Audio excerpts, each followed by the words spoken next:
All right, we're back. That ended unexpectedly. We were doing so well, and then this happened. Wow. Seriously, game? Or actually, it could have been the servers, though. All right, so we'll just wait for at least Kelly. Also, welcome back, Jose. Bad luck. Yeah, bad luck indeed. Hey, what's up, MSW?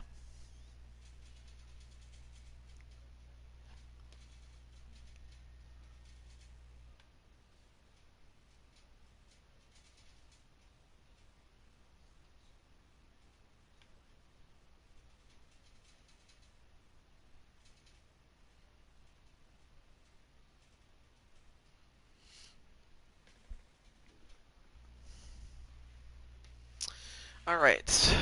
Sorry, I'm just trying to catch my voice, though.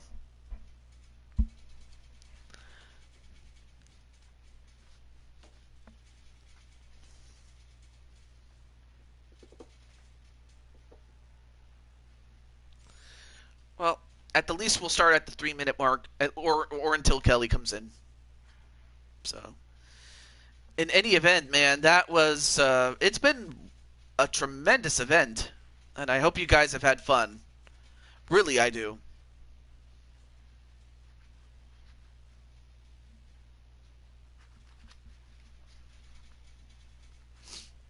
Also, welcome back, Atticus.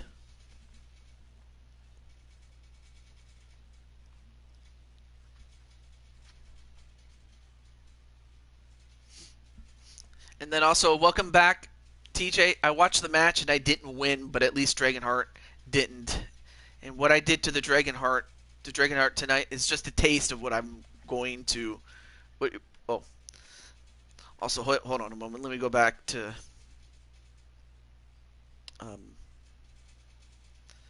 Oh yeah, that's right. I forgot. I have to set up again, or at least. Anyway. Let me see. What did you say? Hold on. What did you say? You said, it's just a taste of what I'm going to do to him at the Royal Rumble. Okay.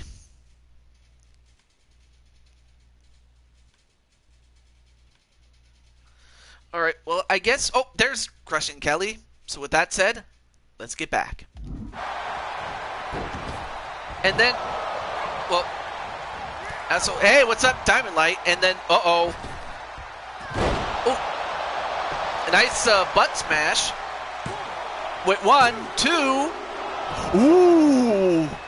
Wow. Oh, Kelly... Crushing Kelly almost got beat by Asuka's butt. Won a bonus match. All right. Wait, I'm just looking for my pens. Now going for the Asuka lock. Oh, this could be something if Asuka gets this. Oh, but or not Asuka. Kelly had to use her power to get out of that one. And then a German suplex. All right, so I got you down, Jet. Went 1, no. Gets the rope break. Jet strike. I got to be more specific as to which Jet, because I also have another friend by the name of Big Jets 1. And another silver bullet. Is that enough? 1, 2, and it took 3 of them to beat Asuka, as Asuka was in over her head. Yep. Diamond Light and the DWO are in action tonight, but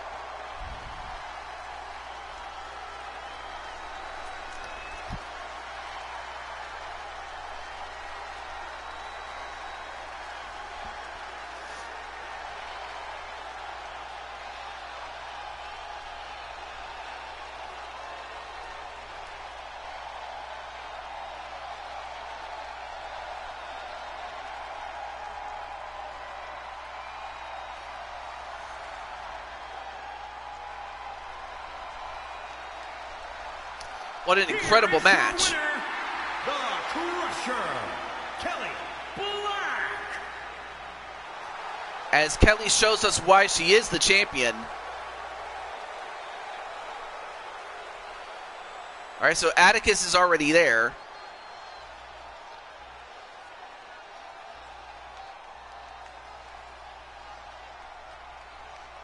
You don't want to mess with that woman. That's for sure. Of course, crushing Kelly and Atticus, practically sucking the lips off each other. But we have to move on.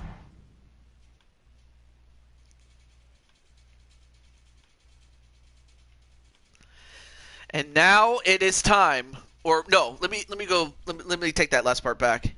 In the words of Mark Henry, it's time for the main event. All right. So while Bowsette and Atticus leave, or actually, well, Atticus leaves, but only so that he can do that entrance that he usually does. But also Bowsette has to leave, as does Akira Tozawa and G as they help out Asuka back to the backstage area. Is what I was trying to say. I can't talk. Let's see what we got. Let me catch up on the chat really quickly. She claps her hands a few times and gets in the ring to celebrate with the winner. Great job, sis. It'll cost you, Bowsette. Don't say I didn't try to warn you.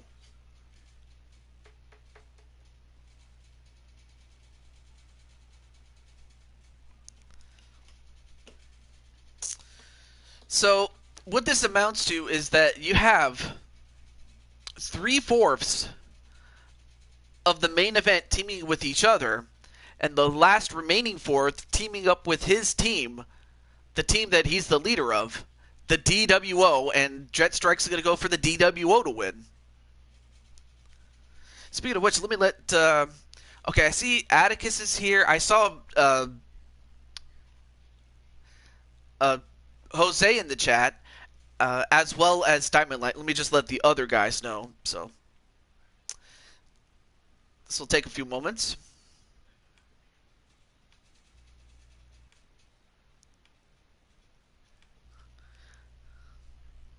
Don't waste your breath on her. If she won't listen, baby. Oh, okay. I thought you were talking to Bowsette.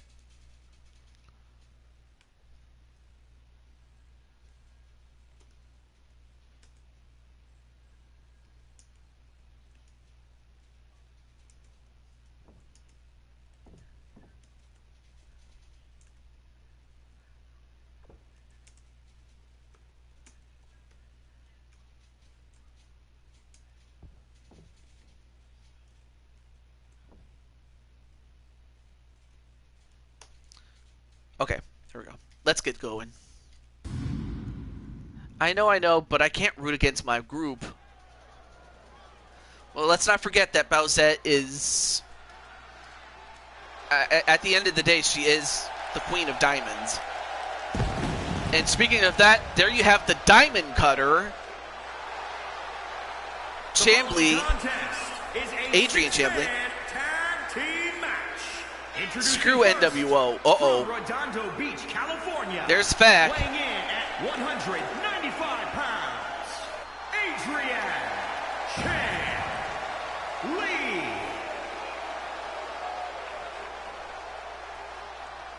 Anyway, how's it going, Fack?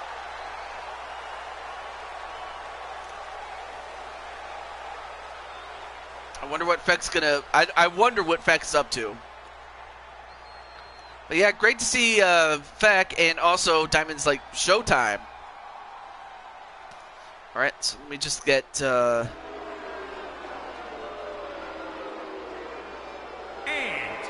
at a combined weight of 478 pounds, Chaos!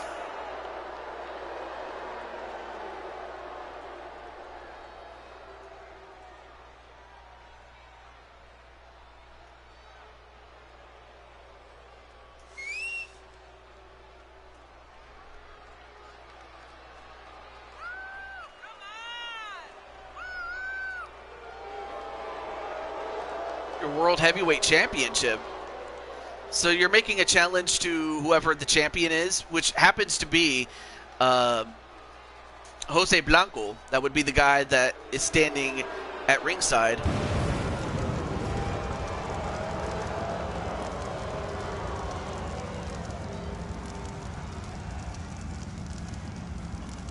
Oh boy.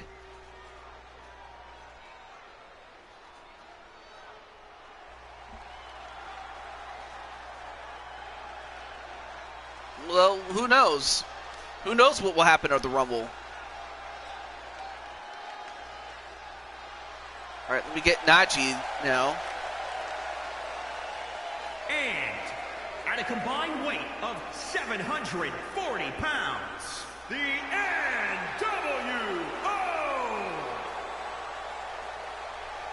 So there you see it, the DWO, the Diamond World Order. And look at this. This is a championship dynasty. They already have the tag team championships, and they had in their possession at one point the United States title, but who knows? Diamond could very well walk away as the champ.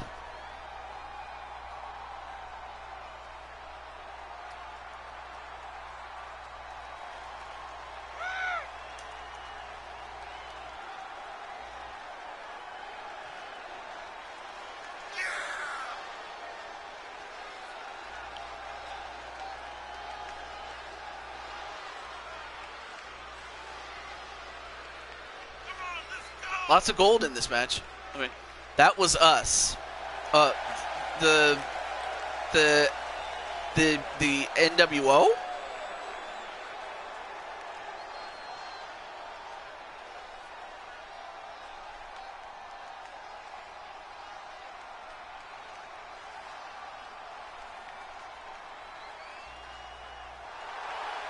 Yes. Oh.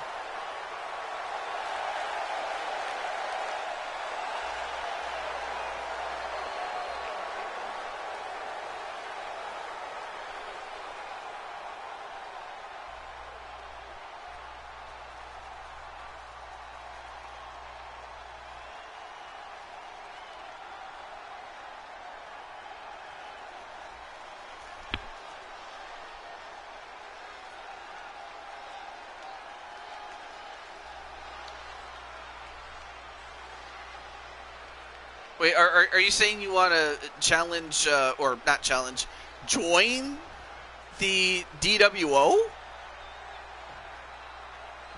Well, that would be, I mean, as if they were already formidable. Anyway, this is a one-fall match. And it starts with Diamond Light, and oddly enough, he and, Champley, they teamed up with each other during the Survivor Series tournament until the bitter end.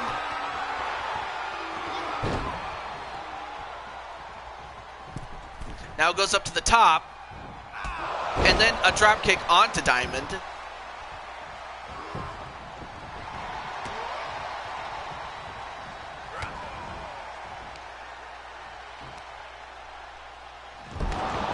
At DL. Oh. Jet Strike was, I guess he must have thought that Feck was, quote, mad at Diamond Light for some reason.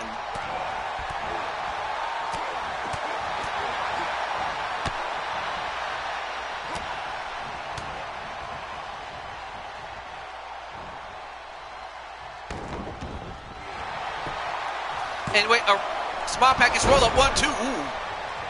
Jamar Y. Oh, not DL. Like DL is Diamond Light, and then DH is Dragonheart. Nice snap suplex there by Jay Virtus.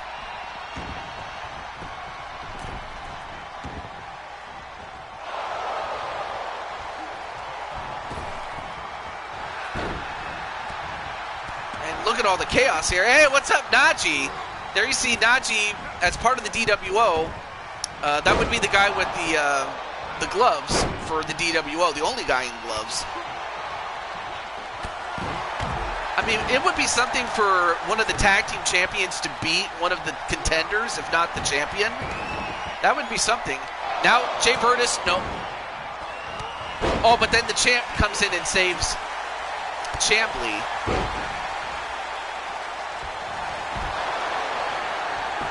and then broken up immediately by the champ.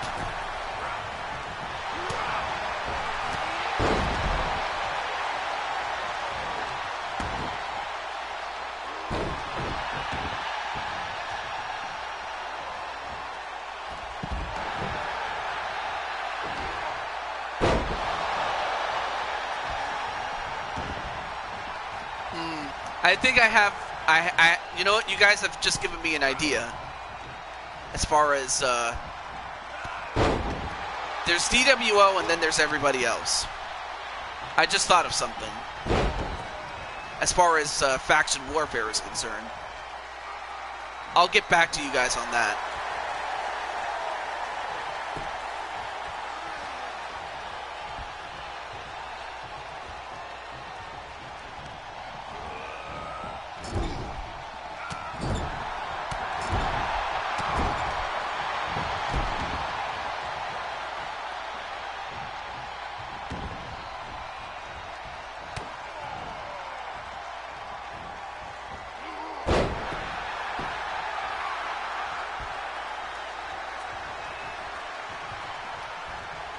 I'm the best champion in the world. Yeah, okay, Jamar, says Feck. Anyway, Najee is in the ring right now with the United States champion, a man who had just beaten Diamond Light for the title, so I have to think that they're also going after him. And a pin onto Najee. No, kick out by Najee. All right, so let's get back to the match at hand here. Yeah, that is true that Jamar is the champion.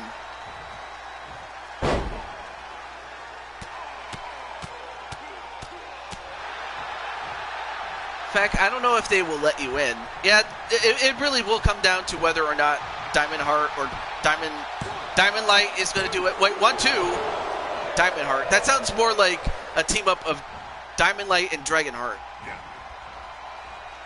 That would be a scary combination. And then a brainbuster onto Najee, who himself is a former champion himself. And, well, the self-proclaimed masochist misses on that splash.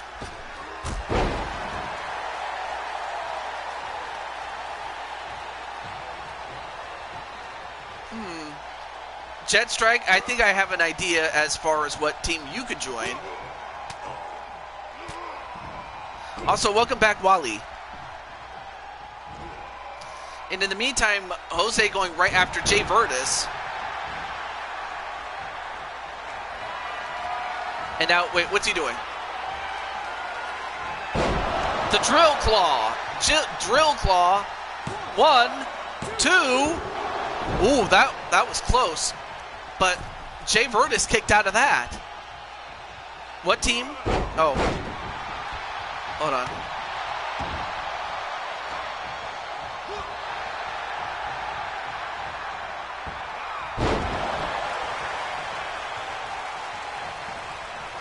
Yes, there is a faction known as MSK, and it's the same one that is led by your good friend, actually, James Gamer. He's the leader of MSK alongside its originating member, Wes Lee. But in the meantime, Jose, punch right to the face. But right now you have the leader of the DWO against the world champion. So let's see how this match turns out. Well, a clothesline onto the champ, and then a knee to the champ. And now Diamond Light about to fly. Oh, but then the ex-champ comes in. But it doesn't matter. Elbow right to the crown of the head. Oh, of course. I would not deprive you of that. Now going for the, what's it called? The SDF, but broken up by Chambly. And now a pin onto the champ and saved by Atticus. Ain't nothing to sneeze at. Oh, by the way, Joshua, I'm happy you're here because I got some good news. and that is David Slade, or David Shade, excuse me, the champ, the Intercontinental Champion, says he'll give you a shot, but you have to beat him in a one-on-one match beforehand. So he's accepted your challenge, but you have to beat him to get a shot. Or so he says. But that's what he does say. What am I saying? Well, MSK was so good that they won the Survivor Series tournament. That's what happened. And that was not a good move there by Chambly, as he hurts himself. Now both men back up, both outside.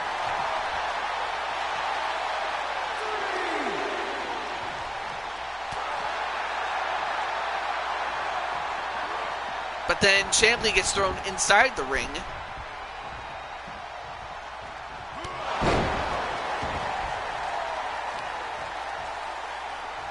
And now trying to take out the back of Diamond Light. And now, wait a minute, Diamond Light has been busted open. Oh, hang on a moment.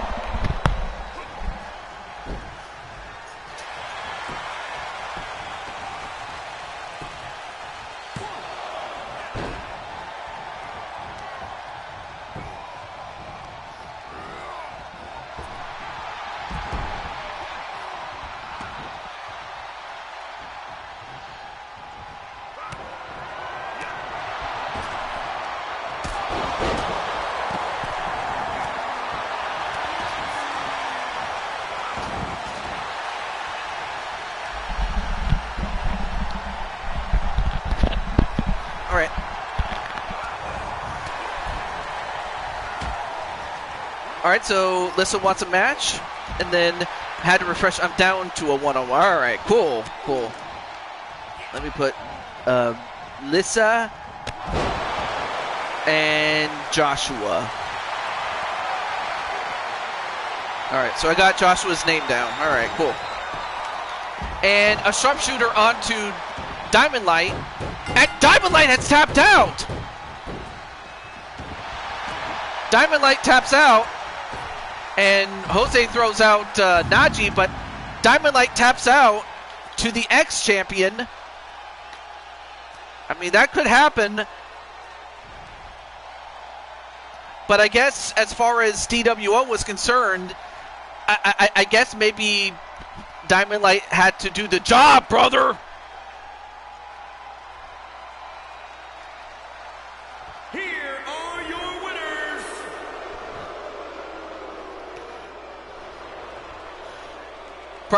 Probably it was a smart idea not to risk injury and just decided to take the loss and do the job, brother. Yeah, they did just get beat, and it was by that man in the green shirt, the former champion, Chambly. Well, I mean, it doesn't change the fact that he did take the L. Anyway, DJ, did you see my idea for a faction? Let me see.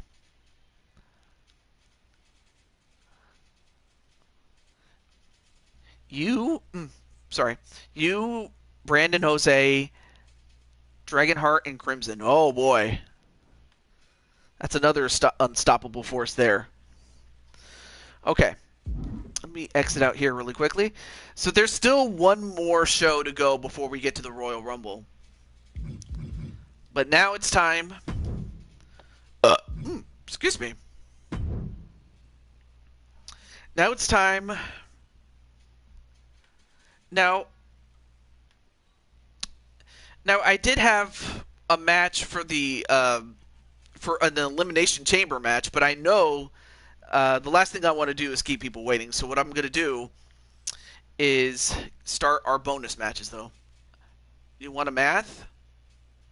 Well, what's 1 plus 1? That's math for you. But in the meantime, finally, can I talk about Feck and Jet? Oh. Talk to Scott Steiner, Feck. Anyway. Match. Okay. Okay, well, there's Wally. So Wally was the first on the list, so let's get him. All right, so Wally, what match do you want to have? And it doesn't have to be one-on-one. So I'll let you... and then after that, Jet Strike, then Lissa, and then Joshua. And if time permits, we'll have that Elimination Chamber match.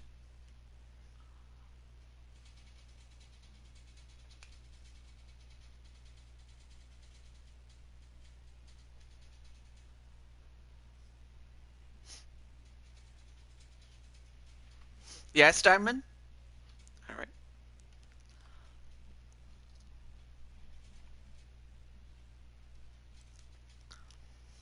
And then Jamar is asking, Wally, do you want to join my faction?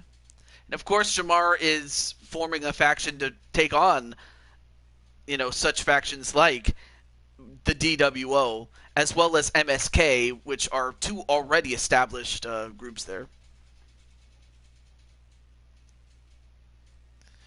You need to gel with Naji and Jay Verta, so you're proposing to go after the Four Kings titles.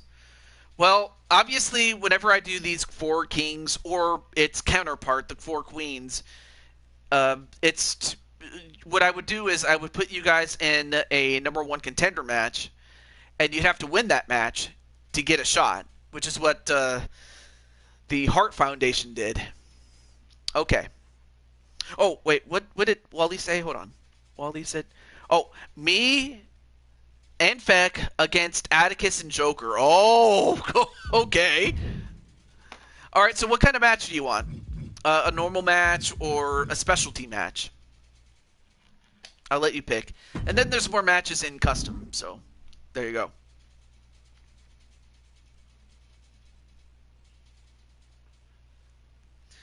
But yeah, Wally as SWO, definitely.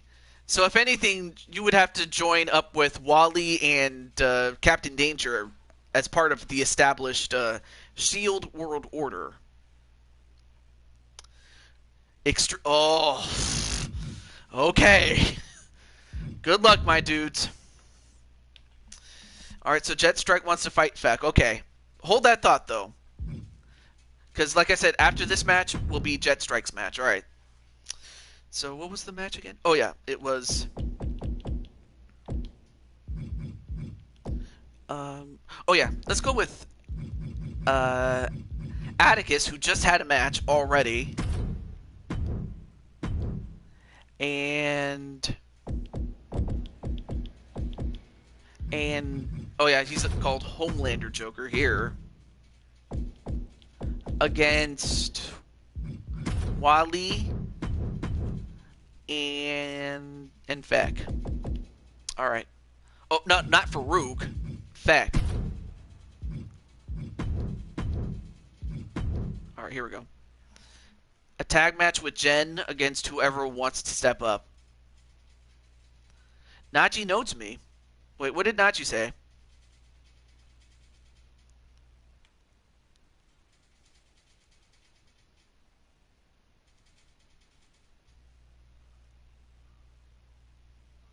You better know what you're doing in terms of throwing that match and the addition of new members.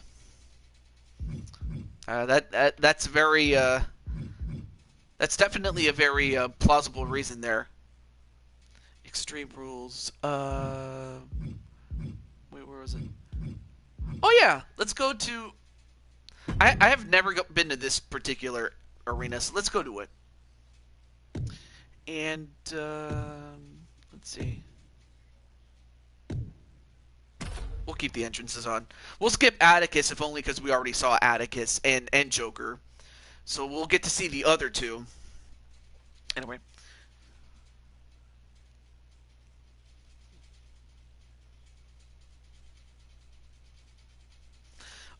But yeah, by the way, I did get to learn a little bit more about Jet the Hawk, the original guy that you based yourself off of.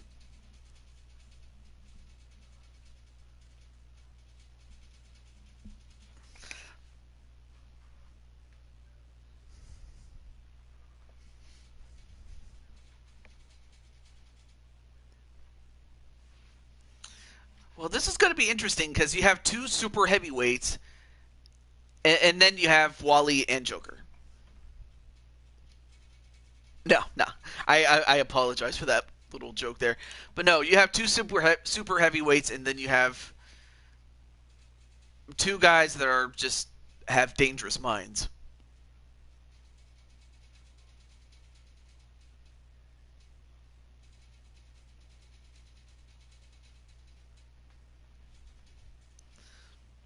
And then Captain just came back to finish watching the Marcus Walker match. Yeah. So how do you feel about that, Captain? Second attire is a mix of the pimp. Yeah, that was true, but he also represented the. He kind of looked like a living, breathing Megazord, from the Super Sentai Power Rangers lineage. So that's why I went with that particular outfit. Introducing first from New York, weighing in at 300. Oh, and Power Ranger, yeah, definitely. The Jester, Homer Lanta.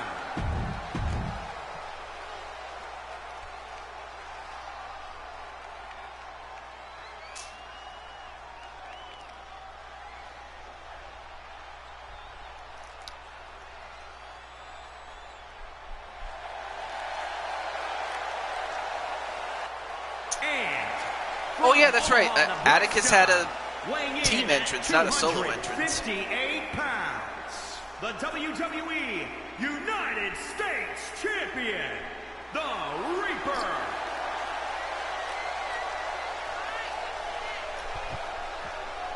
Awesome. Hey, and that's the point, is that you guys enjoy your shows, or your matches, rather. Excuse me. Oh, wait a minute. I forgot that you're not the champion anymore. That Brandon is the champion. I'm sorry. I forgot to take the title off of you. How stupid of me. Out of universe mode, so I'm going to have to fix that.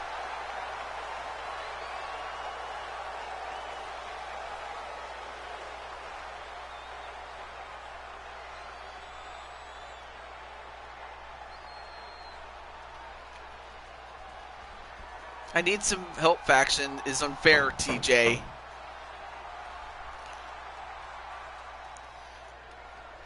Okay. Captain Danger, being that you're the leader, and of course Wally is the second in command. But I want to talk to Captain Danger since, technically he is the leader. And that is 700 days? You actually kept track of how many days you had it?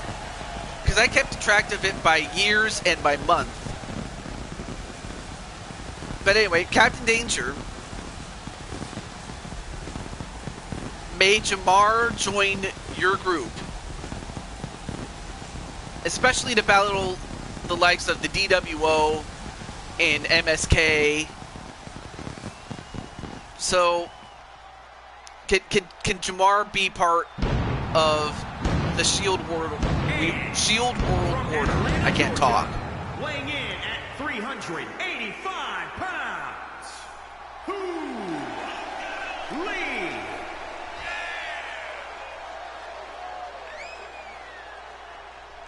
Jamar, I would join, but I'm trying to get into the DWO or MSK.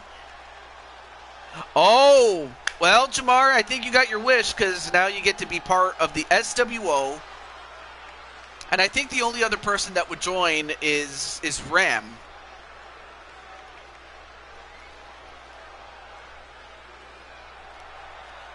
All right.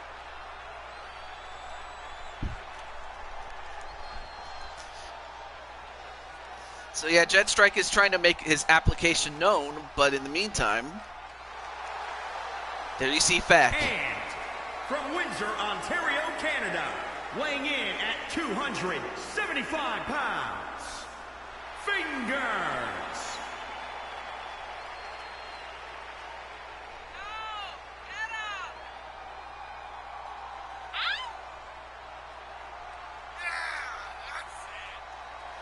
Oh boy.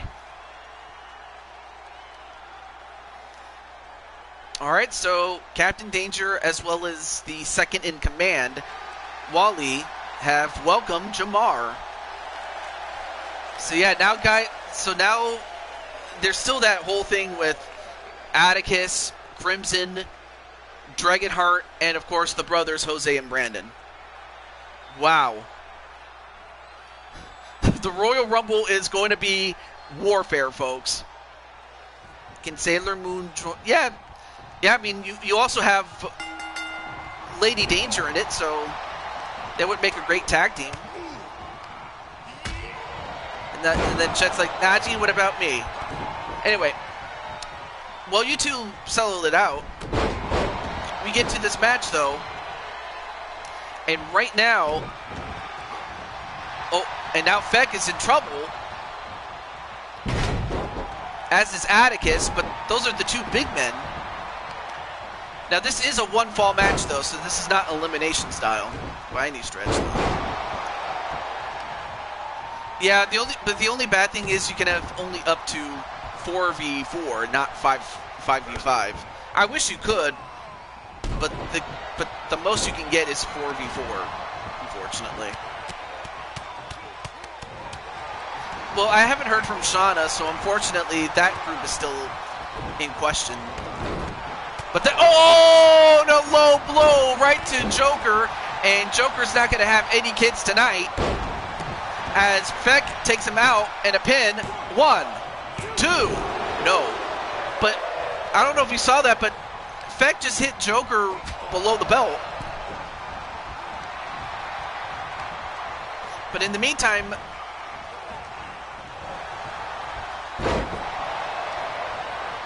oh no, Diamond, I need you to do something. And of course, Feck would laugh at that. And look at the strength of Feck to pick up a man the size of Joker. Oh, but Joker gets out of it. Oh, the backbreaker onto Atticus. And, no, never mind. Feck is a mini mobman with those low blows. 1, 2. And two pen attempts, but everyone's still in. Rawr.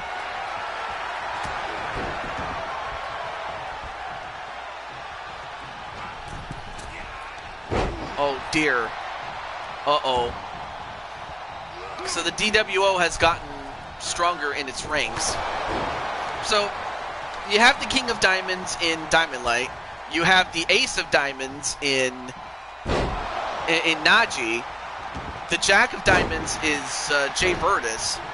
So that means the Joker would have to be Feck, and the 10 of Diamonds would have to be Jet Strike, loosely based on the Royal Flush with the Joker. So that's kind of that was the inspiration for that. All right, but in the meantime, ooh, big powerbomb onto Atticus, and 1, 2. Oh, that would have been something for, Atticus to be pinned by Wally, because that would mean that Wally would be the next person to get the shot after the Rumble. So for Atticus, he could ill afford to lose this match, though.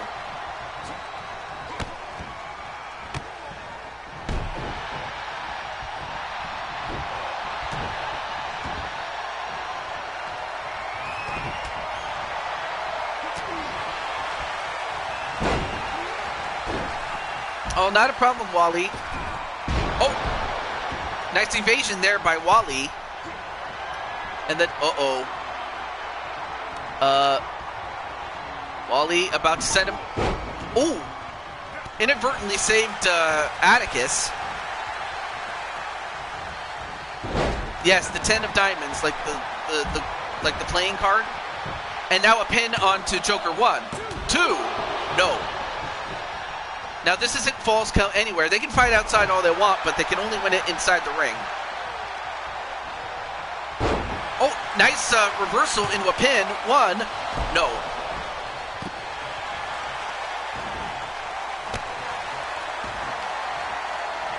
Shakes her head. Uh-oh. You know, I have a feeling that that Bowsette and Jen are far from done. Not a problem, Feck. I'm just thankful that Wally picked you as his partner. Or I imagine you're thankful for that. Ooh, back elbow onto Wally. And a Shining Wizard. But then a pin. 1, 2. And Feck gets the win on Joker. And he wins it for himself and Wally. Well, of course, given that Atticus had more to lose with the loss or getting pinned, I guess Joker ended up doing the job, brother. Anyway, oh, and also, hey, what's up, Black Eyes, or Brian LG 100, man. So yeah, it was Feck who pinned Joker, as Joker had less to lose by getting pinned than Atticus did. But nonetheless, though, Atticus didn't really lose anything other than just the match, but he definitely has big fish to fry. All right. Also, Feck, by joining the DWO, I might have to put you into DWO's colors, which would be that light blue color that they are notorious for. Same thing with Jetstrike to a degree. Absolutely. Actually, same thing with him too. Oh, the tension between Bowsette and Jen has more to do with the 24/7 championship. For if you didn't know that. Yeah.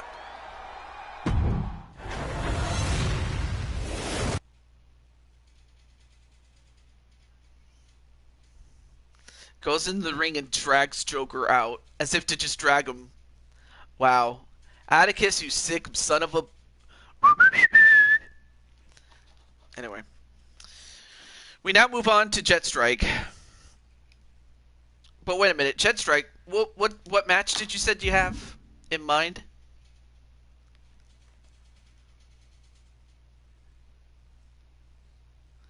Yeah, I'm just gonna keep, like, what I did with Jay Virtus was that his color was already purple, so all I would have to do is give you green with the light blue of the DWO. Same thing with, oh dear, he just can't die. Oh, you were talking about Joker.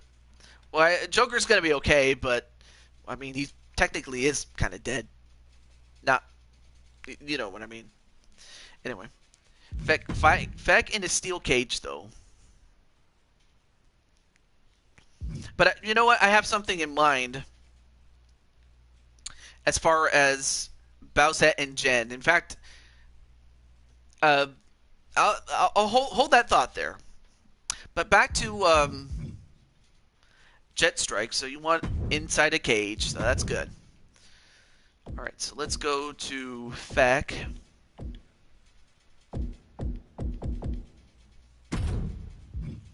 All right, let's use that other retire while we have a chance. And then Jetstrike. I mean, this guy's a glutton for punishment, I'm telling you.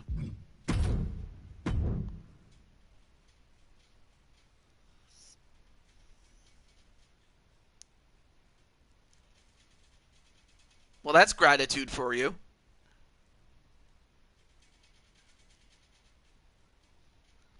Well, the 10 would be...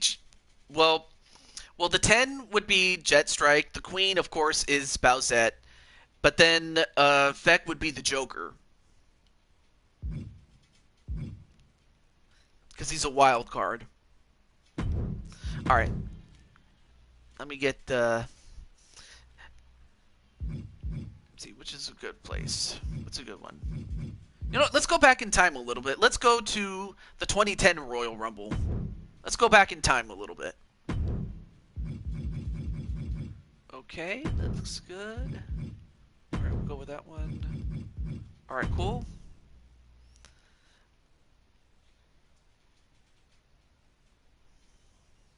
Anyway, Why, Joker? I said I dragged you out of the ring and walked off with you to the back. It's not like I left you hanging. TJ needs to read better. Well, I just misunderstood it, that's all.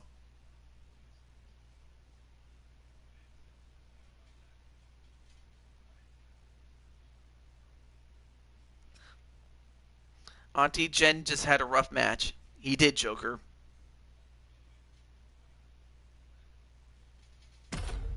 But yeah, that's on me for not reading well.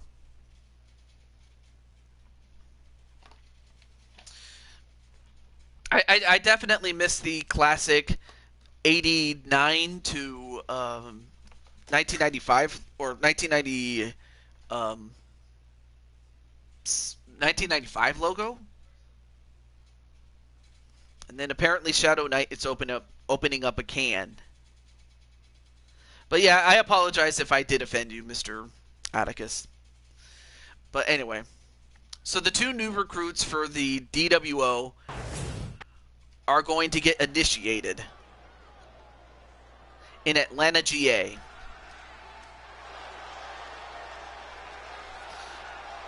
All right. Well, there you see Feck. The following contest, making his way to the ring from Windsor, Ontario, Canada, weighing in at 275 pounds, Fingers.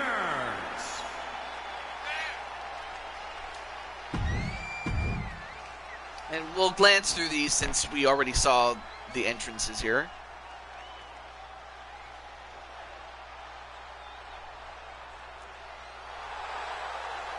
And his opponent from Davenport, Iowa, weighing in at 215 pounds, Jet Spike.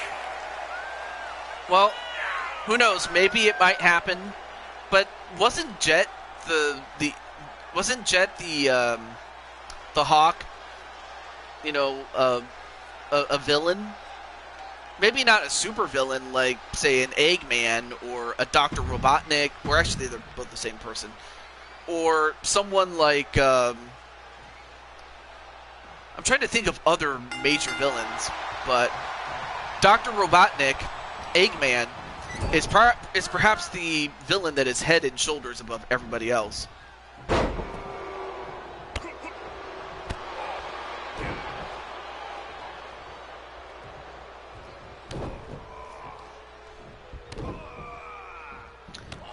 Yeah, like I said, he wasn't a villain. He was just a rival for Sonic, yeah, and his team. Ooh, big knee right to Jet Strike. I mean, if they would do this to each other, can you imagine what Jet Strike and Feck are going to do to everybody else? What's done is done. Be right back, Jose.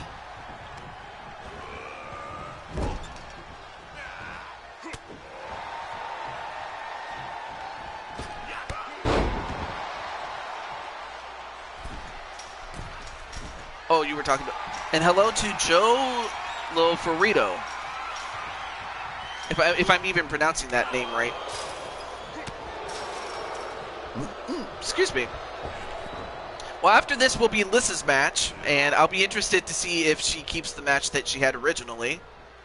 But it's nice to meet you, Joe.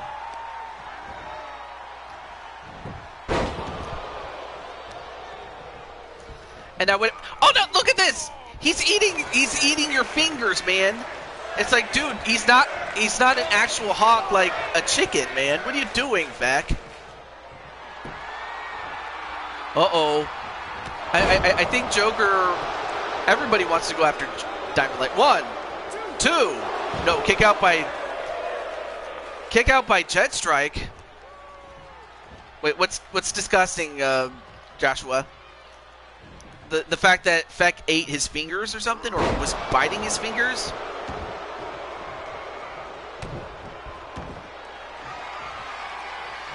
Well, there goes my match with Joker.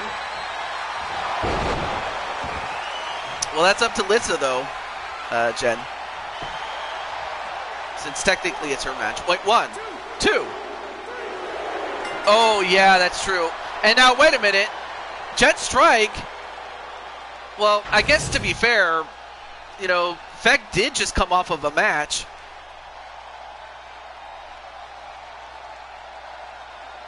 So I had to imagine he was still a bit winded after the previous match, so. Oh boy. So, not Captain, sorry. Jet Strike got his heat back.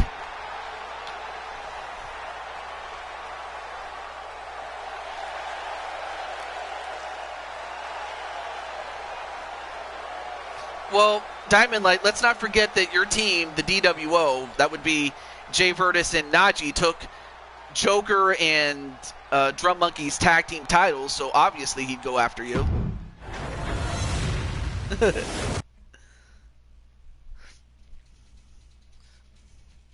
Mike Wasson. Oh, right. Let me get this pen. All right.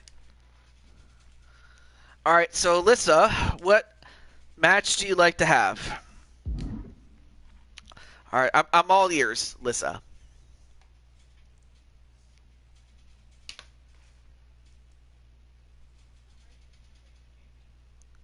Huh?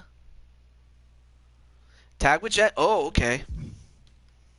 So it's 2-on-2. All right, so what kind of match type within 2v2? There's more types over here. Against whoever. Oh, dear. Uh-oh.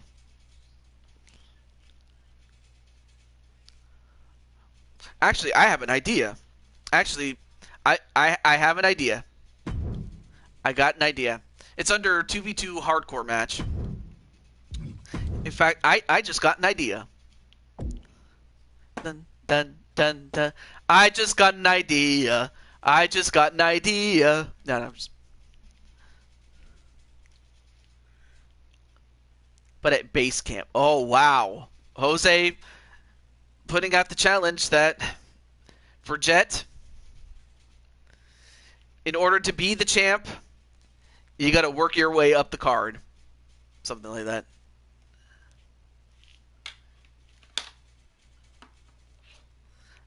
Mike Wasson is impressed with Jet. Oh, right. What am I doing? Sorry. I was so busy talking to me, Drum, Atticus, Jose, and Count. Well, I don't have Count, though. That's the only thing I don't have. Anyway. What was I doing? Oh, yeah, that's right. All right, so here's the idea. The idea was, if I can get to, Bowsette and her on-again, off-again partner, Zelda, to team up with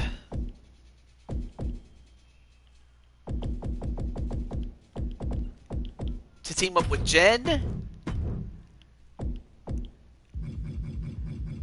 and Lissa. Let's see. Jose, is that a challenge?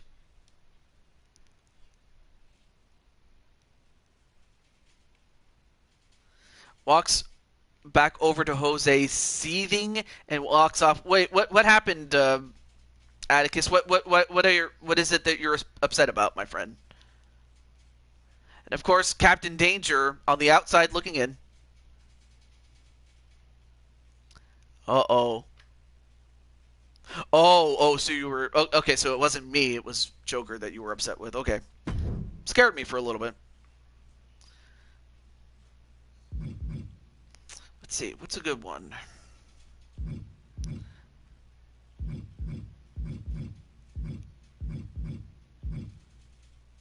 Oh yeah, Judgment Day. Let's go to Judgment Day.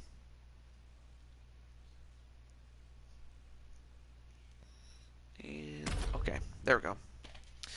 So, in this format, believe it or not... Oh, you know what I forgot to do? I forgot to put the titles on the line, or not the titles on the line, but I forgot to put the titles that were won in Universe mode outside of it. Shit.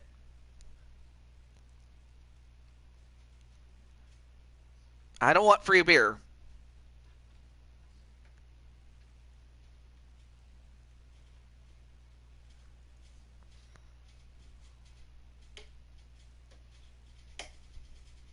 And then LD says Jose.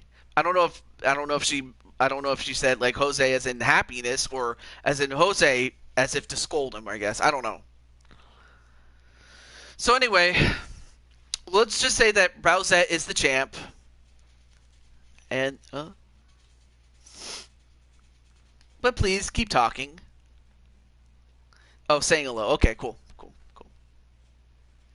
And apparently Captain Dangerous welcoming Randy Orton, even though that's not the real him. But he's welcome nonetheless.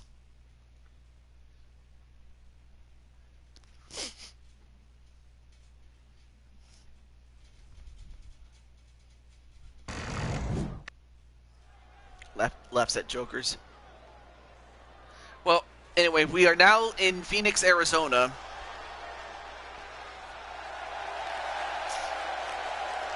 The following contest is a tag team Extreme Rules match.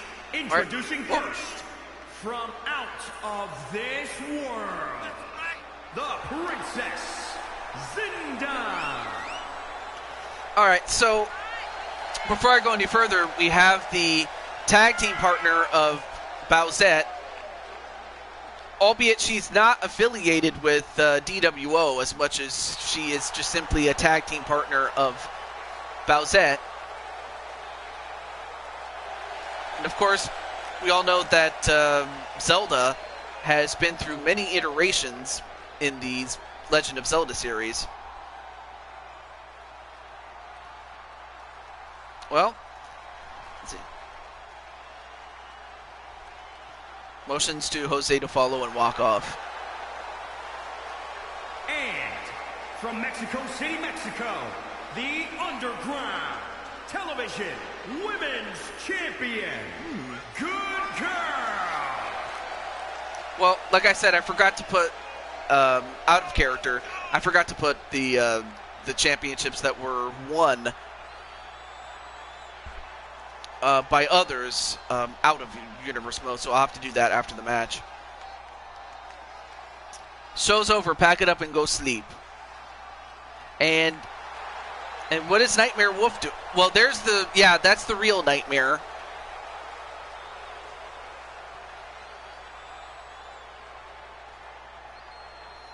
Yeah, because Zelda is her own woman. That's what it is. So that's why Zelda's not in it, because she's her own woman.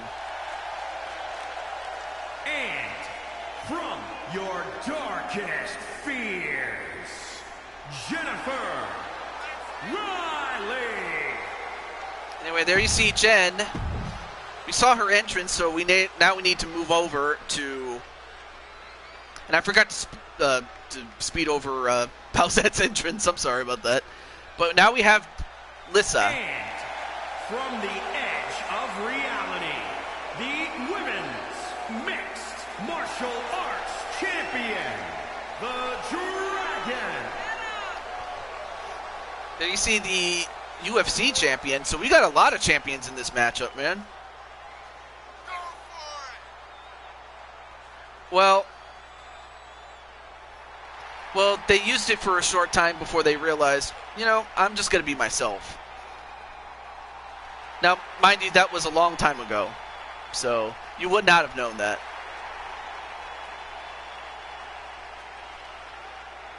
Uh-oh.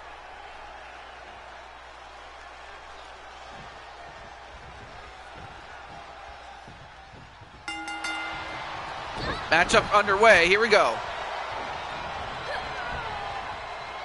Oh, and of course, Bowsette goes right after Jen.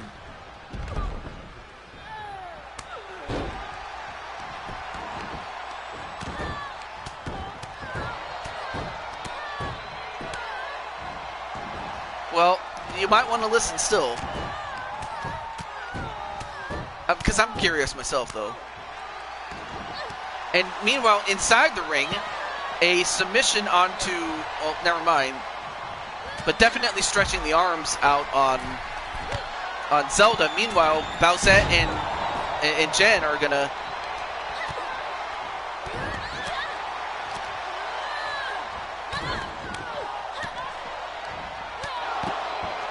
Wow, and Jen just absolutely smoking on Bowsette.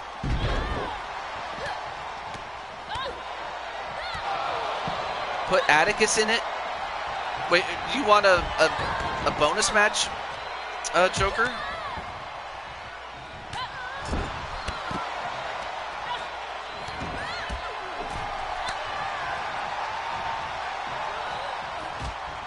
Oh, and then slammed right onto the apron was Jen. Meanwhile, inside the ring, Zelda doing a number onto Lissa.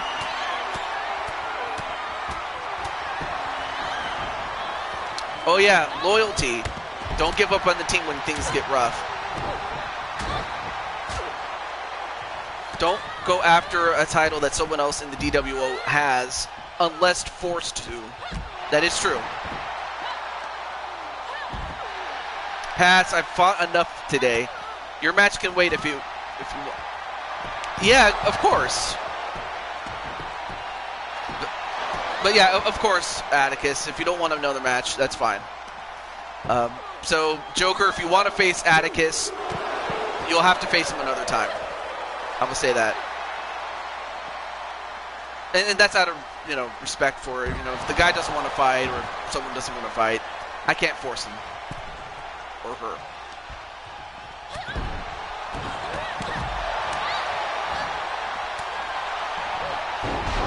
Nice suplex there onto Jen, but then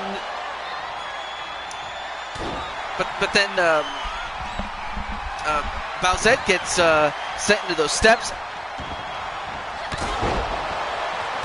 Not that I don't want to, it's just that others deserve time in the ring. Oh, okay.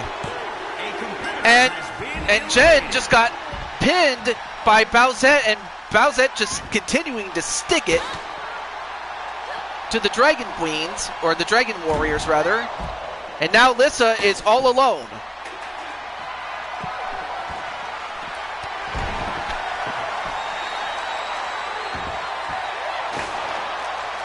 And now Lissa just getting smacked with that chair.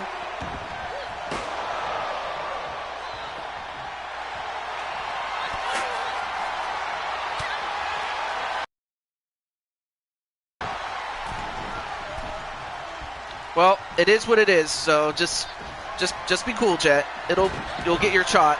But right now, major concern right now is for Lissa. 1, 2. No, Lissa does not give it up like that.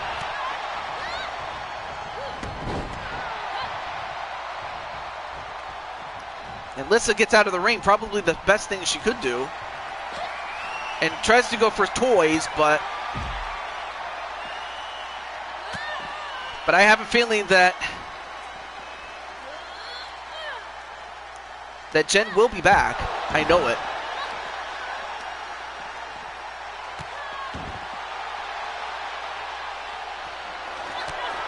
I think he just thinks that, I guess he wants to show that he has confidence in himself. And, if you don't have confidence, then, what's the point?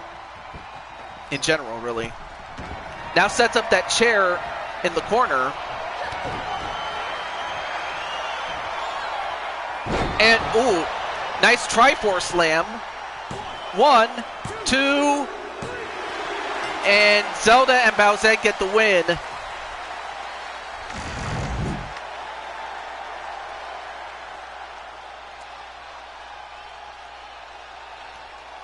Although they did not get it unscathed. I mean, you saw how Bowsette just landed on her horns, not once but twice by Jen.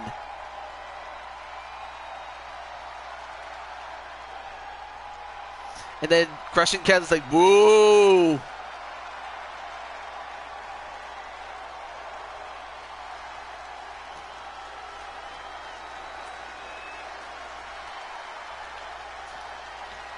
Well, like I said. All right, so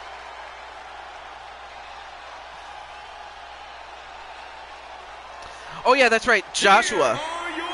Joshua's up next. And then we still have that Elimination Chamber match that I did promise. And then if anyone else who hadn't had a match yet, like, for example, Shadow Knight. Shadow Knight hasn't had a match yet. And then Captain Danger, well, even though his guy got a match, neither himself or his woman got a match either. And then there's Sarah Slayer. Uh-oh. All right. Okay, let me put you on the list then. And of course, any matches that I don't get to, then I will book for the next show. So that's all I can do. All right, so Shadow Knight wants a match too, so I'll put him in. I'll put him down too. All right. All right. So, let's see. Joshua.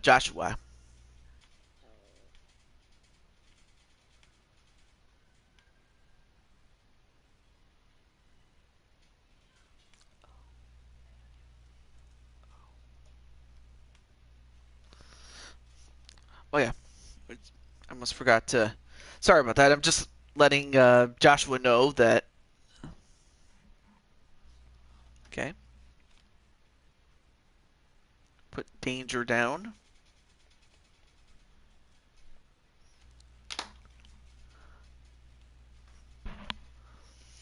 Oh yeah. Where's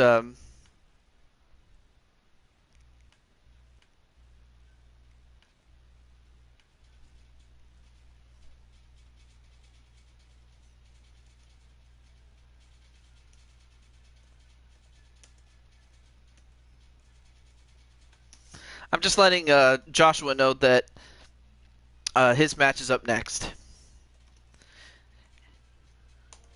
I mean, he asked for it, so he's gonna get it. All right, let's see. But I'll wait for everybody else to have their matches. Who knows? They could pick you as an opponent. You never know. Okay. But anyway, this is a match that Joshua. Oh yeah, and just so that there is a winner, and apparently we're gonna go to Nitro. So anyway, the matchup is Joshua James. He wants a shot at the title, the Intercontinental title. But to do it, he'll have to beat the champion in a non-title match to get a shot, and that's what it will come down to. Against Outlaw Shade. Oh, you know what? Before I do anything else, let me do this really quick before I forget, because I've already forgotten enough times as it is. So let me do this. Let's see. So, right, I have to change the champions. I have to change it to the Heart Foundation. Okay. Be right back. Gotta eat. All right. I just need to change a few things, so hopefully this time will help. This will buy you some time, Mr. Joshua. What was I doing? Oh yeah, that's right. The British Bulldog calls KK backstage, though. Well, I'll have to do that off camera, though, Jetson. Okay. Jim the Anvil Neidhart, and then finally Owen Hart. I could definitely use a smoothie, definitely, without question. Oh, hang on a moment.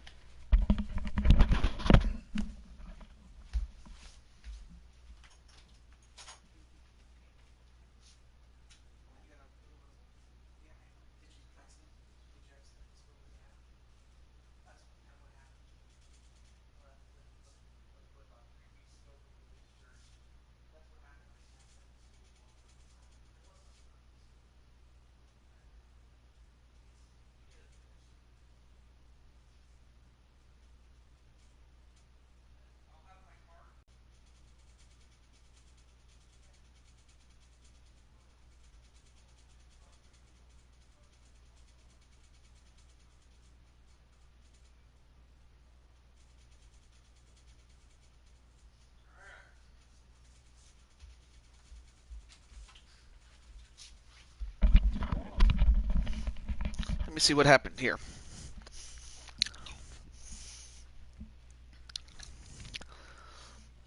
Oh, that's sweet. Okay, there's Owen. Sorry. I had to go take care of some business behind the scenes. Okay. Oh, right. The new champion here is... Oh, yeah, that's right. Joker. Joker is the new champ. I forgot to crown some of the some people the champions. So okay. And as before, Joshua James is the new cruiserweight champion. And then Atticus is not the UFC champion anymore. He's that's now won by Brandon.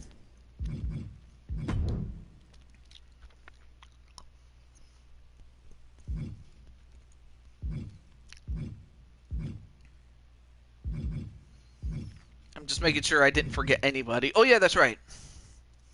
Vernon Quinn's the new European champion. Wait, I'm the light heavyweight champion? What? Light heavyweight champion.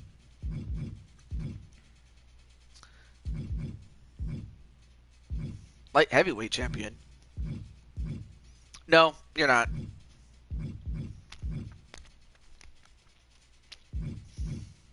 No, you're the World Tag Team Champion. That's where you are. And then everything else looks good. All right, cool. Sorry, guys. I'm just trying to update as far as the championships go. Okay.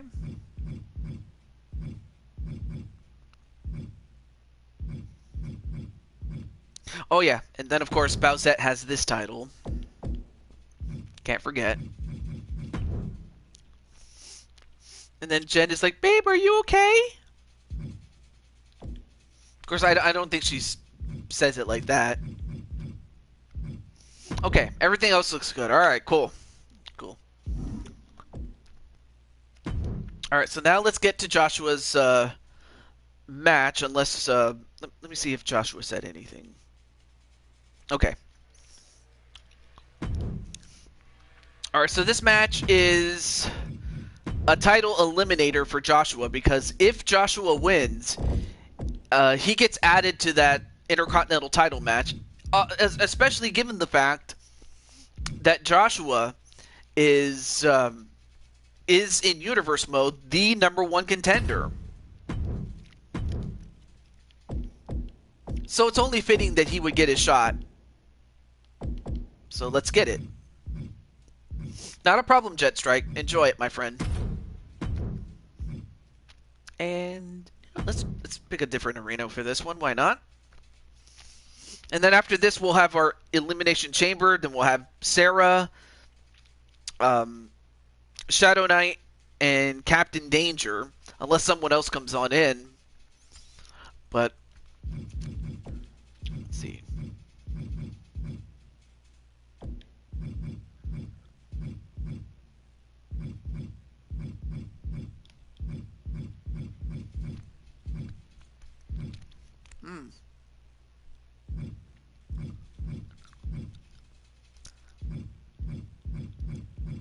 You know what? Let's go to SummerSlam 09. Let's do that.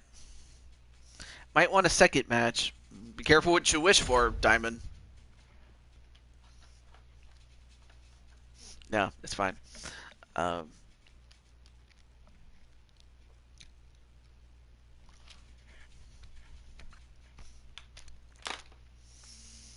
Okay. So, who do you think is going to win this one? Will it be the champion, the Intercontinental champion, Outlaw Shade, or will it be Joshua James? And like I said, if Joshua wins, he gets added to the match at the Royal Rumble, which already features Shade against Sly Cooper. And then for the women's, well, I mean, I'll go through every single championship when needed, though. No, the title is not on the line. It's for a shot at a shot, Captain. For Joshua-san.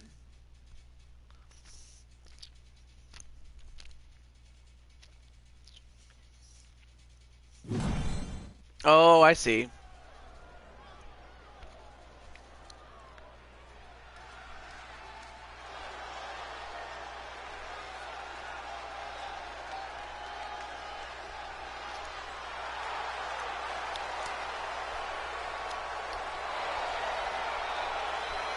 And there you see the new Cruiserweight champion. Now, of course, that title's not on the line, as David Slade's nowhere even close to being a Cruiserweight. Of course, if anyone is within, 15, 25 pounds of being a Cruiserweight and you want to compete for that title, let me know. The following contest is a no-holds-barred match. Making his way to the ring. Jen wants to talk to Bowsette. I don't know if Bowsette's going to do it. Weighing in at 201 pounds, the NXT Cruiserweight Champion, Big Money, Joshua James.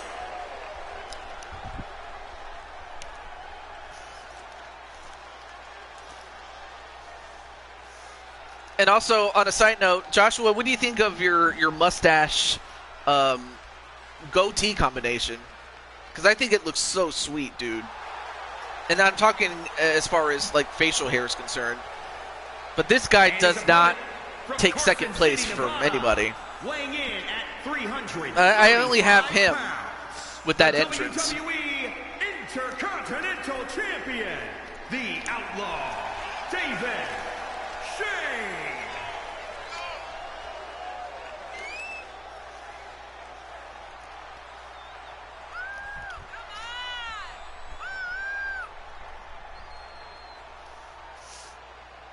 Play M1v1. Yeah, it is a 1v1 match, yeah.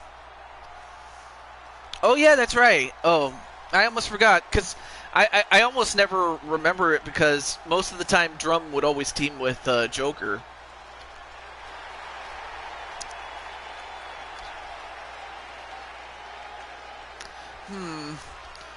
I don't know if Devin Storm would play well with others, outside of maybe Brandon and Jose. Let's see. I'm trying to remember. It's you, Brandon, Dragonheart, and I think you said Joker, but then Joker kind of, ended up on your hit list. Correct me if I'm wrong. Oh, no, it was Crimson. Okay.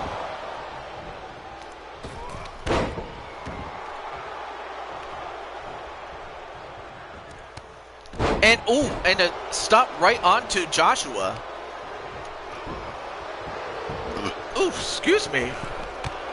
And man, what agility from a man who wrestles like a cruiserweight, or is as big as a heavyweight but wrestles as a cruiserweight. And an elbow drop, man. Where is he getting this from? 1, 2. I got a yes from all except Crimson, but he's at work right now. Oh. Yeah, but that kind of would leave Devin Storm on his own. But it's like, what could I do with him other than with Brandon and Jose? That's going to be a tricky question, because even I wouldn't know what to do. I'd have to actually just run that by Brandon, since technically him and Jose, since Devin Storm is theirs.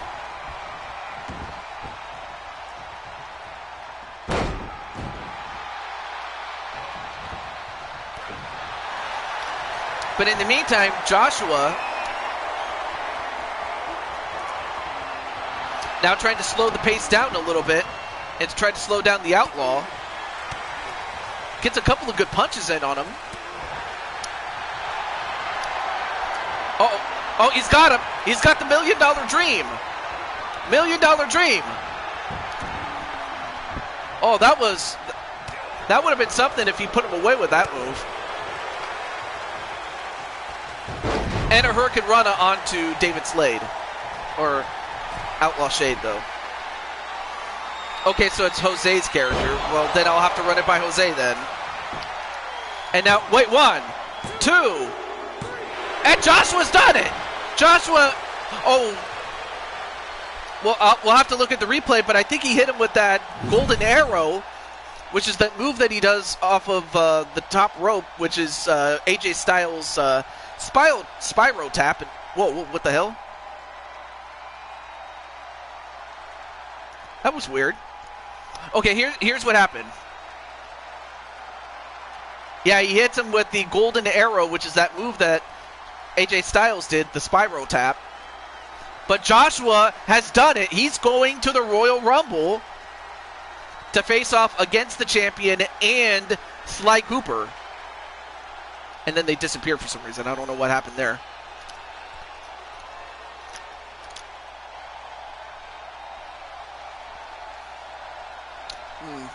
I think that's very surprising given that Jen is a bit more on the diplomatic side about it. But let's see what she has to say.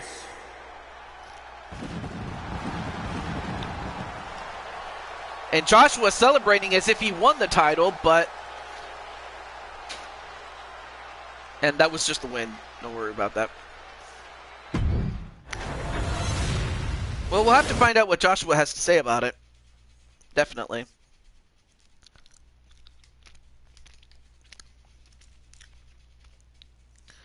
Alright, I'm down. What's up? Well, we'll have to find out at the Rumble.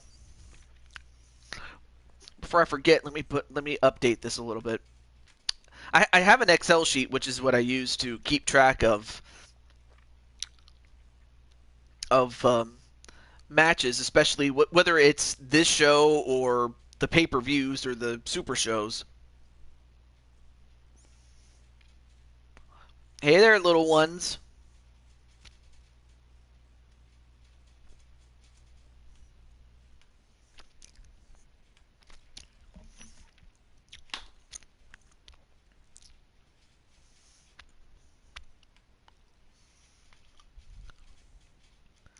All right, there we go. Just wanted to update my the Excel sheet for the Royal Rumble, which is the next show.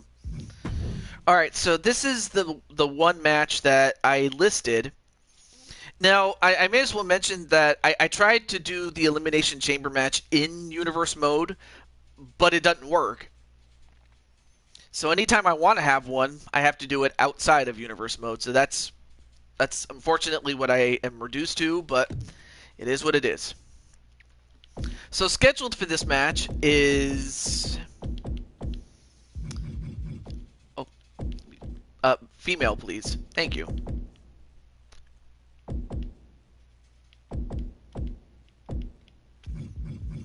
Is Ladybug.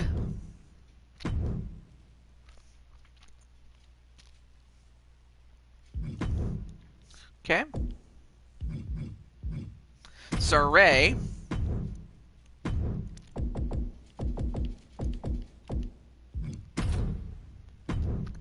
Wait, let's see what Jen says. Hold on. Let me see.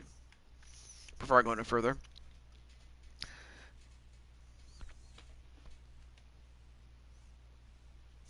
I'm saying this in a friendly way to watch your back. Uh-oh.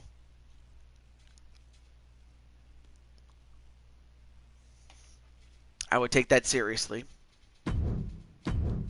Okay. Alright, so then who's... Oh, yeah, that's right. Xia Li. Let me edit this really quick. And then... Wait, what? Hold on. Are you kidding me? Are you serious? You have got to be kidding me. Okay. So originally scheduled for this match was Ruby Rose, but it turns out someone took out Ruby Rose. Somebody took out Ruby Rose.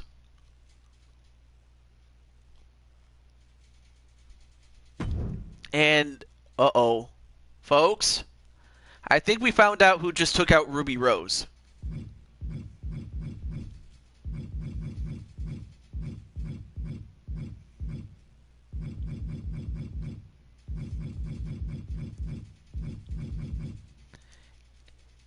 the debuting Queen Mitty the Imp Twilight. That's Mitty the Imp. She took out Ruby Rose. I mean, she distracted Yang Xiaolong prior to that, and now she took out Ruby Rose.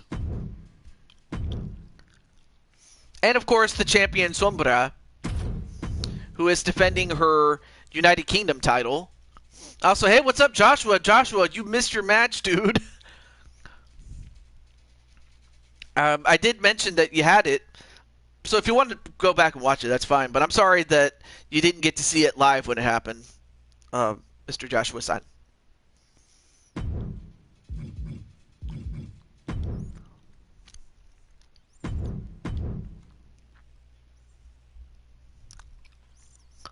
Although I don't think you'll be too upset about it, if I'm being honest. Oh yeah, double title match. Well, alright, we'll go with... yeah, we'll make it a double title match. Why not? See. Sorry, had to tend to dinner, but I won, right? Well, if you want me to spoil it, I can do it. I usually try not to spoil unless you absolutely want me to, which is what I'm trying to get at. Oh, also, let me let Mitty the character know that she is up first, or up next.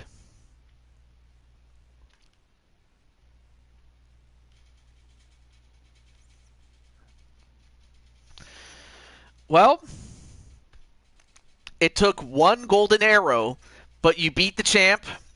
So now you will get to face off against him and the original #1 contender, or challenger, I should say, Sly Cooper, in a triple threat match at the Rumble for the title.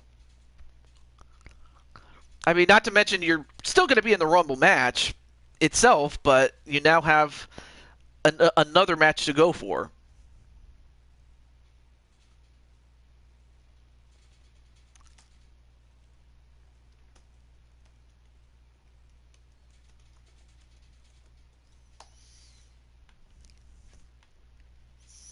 So yes, Joshua James versus, yeah, oh yeah, that's what I'd like to see.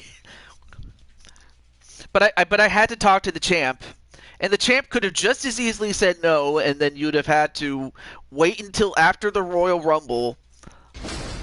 That is, unless you won the Royal Rumble match itself, then whatever. But no, he agreed to it. He fought you, and you beat him to get a shot, and now you have it.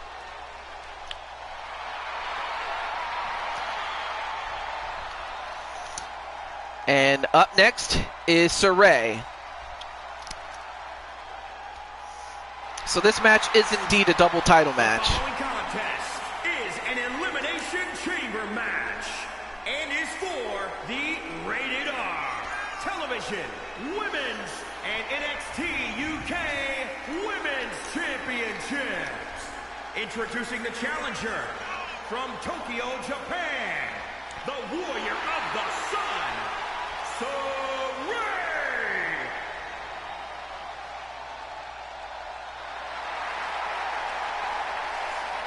Wait a minute. So you're saying, Bowsette, you want to defend your title at the Royal Rumble or even on the next show, which is just as good, I don't mind.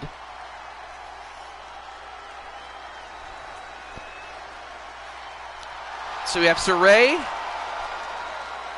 and now we have Xia Li.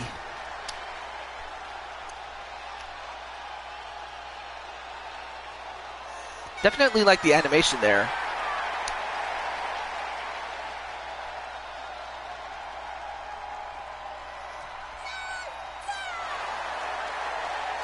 And introducing the challenger from Chongqing, China, Xia Li. I'd imagine she would have gotten some reps in Japan as well as in her native China. Anyway. But I wonder how Jen will feel about it. 1v1 at the Rumble.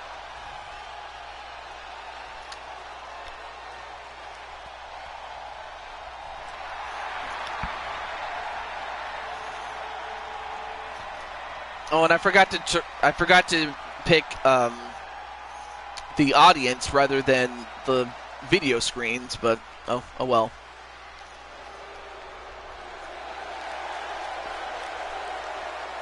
And introducing the challenger from New York, the Superstar.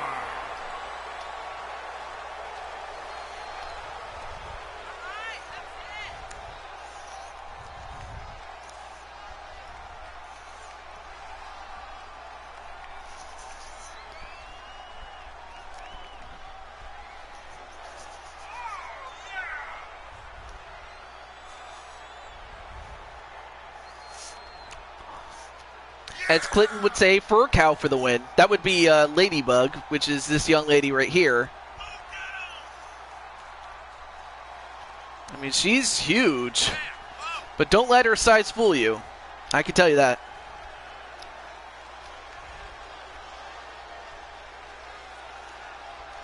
Also, welcome back, Jet Strike. You're just in time for our in advance made bonus match. And it's the Elimination Chamber, though. All right.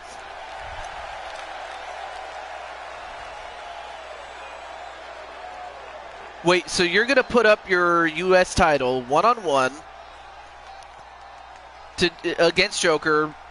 I mean, of course, that doesn't take away your shot at the Blue Toad Wrestling title, but I take it you want to face off against Joker to see whether or not Joker is going to put up or shut up in your case, if that's what you are proposing. If that's the case, then I accept it. Since you are the champ, you are putting it on the line, so I can definitely accept that.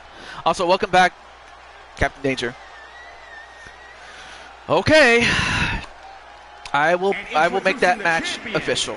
From Baltimore, Maryland, she is the Rated R Television Women's Champion, Princess. Well, I wouldn't say that, Jet. You know, she's not her father, you know. I will say this, Jet.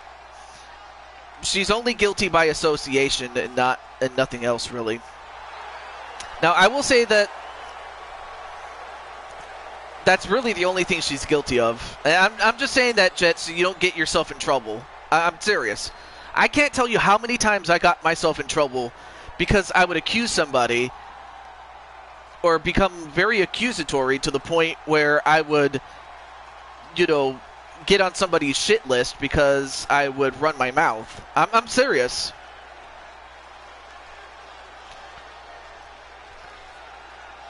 It's like, I get that you have a beef with Dragonheart. That's fine. It's fine. And introducing the champion from Mexico. Babe, don't pay attention to him. Anyway, here is the United Kingdom champion, Sombra from Overwatch.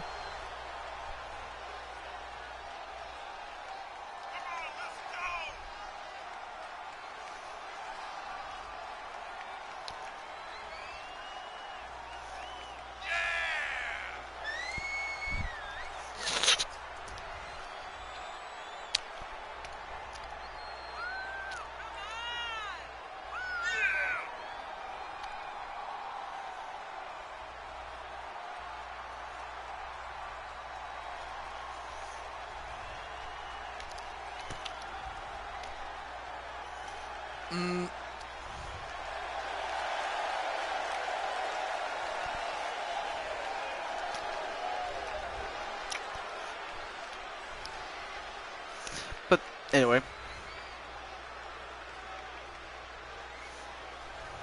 leave his daughter out of this. Absolutely. Yeah, they do. They do have a feud in AEW. That's absolutely true. But there you have it. From the other side of darkness, the Queen. And she comes from Twilight. So there you see Mitty the Imp, who took out Ruby Rose, which I have to imagine that's going to make Crushing Kelly happy to know that one of her chief rivals got taken out by this woman here. There. Yep, definitely. Yes, yeah, like if I mean, she very well could be, she could cosplay as Pikachu. Definitely. She really wouldn't be out of place in Pokemon series, I guess. I don't know. But definitely she does look like Pikachu. Match underway.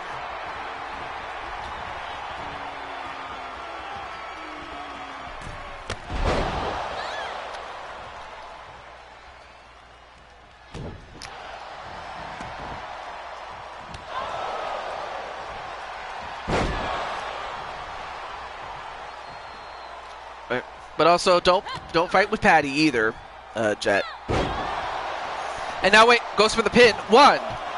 No.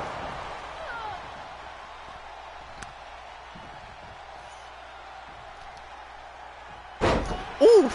Now trying to break the leg of Sombra. And a rolling thunder onto Sombra. But, you know, all right, I'm going to go out of character for a moment.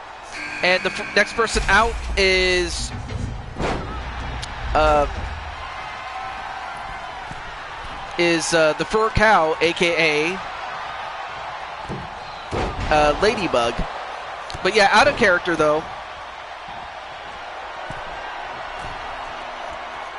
Yeah, just focus on Dragonheart. Don't get any other member of the family involved. I'm serious. Or just walk away. Don't do anything else. That's all you can do. And that's all you should do. But yeah, it goes back to what a good friend of mine said, and that is, you know, have fun with the series. Don't take it too seriously. Like, I definitely draw the line between myself and my character. Like whenever I go to, you know, Crushing Kelly's show, like you'll always see me, or you'll almost always see me as a cat. But just because that was in character. The champion has been And as eliminated. Oh, well, you know what, Jet? I think you definitely would have fooled anybody. But yeah, definitely dial it down a little bit, even in character. But yeah, I'm happy you said something, because you definitely would.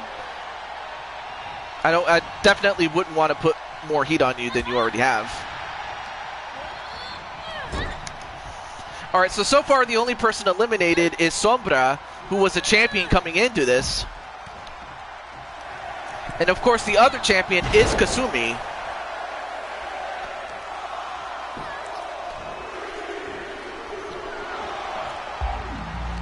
Exactly as what Captain says. I think what's your slogan for at the end of the show? Every time I end the show, 1, 2, no, kick out by Kasumi. Was it friendship, hugs, and kisses? I think it was called. Like what's the slogan that you use? Because you use that, and there's definitely credence to that. Anyway, next up is Xia Li. And Kasumi going after Ladybug, the Fur Cow, which means that Saray is the lucky one that gets out last. Yes, thank you so much, Captain. Yes. Because at the end of the day, we are trying to have fun with this, so let's keep it that way. Anyway, match 1, 2, will kick out by Kasumi. And our final contestant is Saray, who has definitely a great opportunity to win this. Ooh, nice drop kick there by Mitty.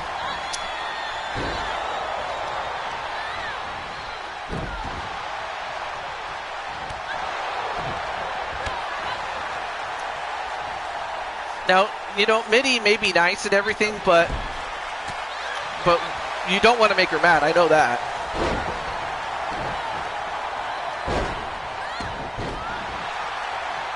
It's true. Hey, there you see Tribal Princess. I acknowledge the Tribal Princess. She's here. And of course, Tribal Princess definitely has had her struggles, but it doesn't change the fact that she's been a top champion everywhere she has been. Or most everywhere she's been. So I wanted to... Wait. 1, 2. So yeah, Jet... Okay, so Jet was trying to... Hey! Well, I'll get back to that in a moment. Let's get back to the match, though, before I lose it. But other than that, though, great to see you, Ash. And everybody's saying hello to Ash. And Ash saying hello to everybody else.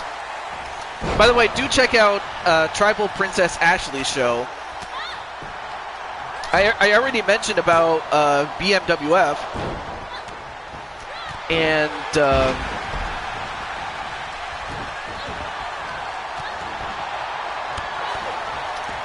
also hello to Tito, aka AWF.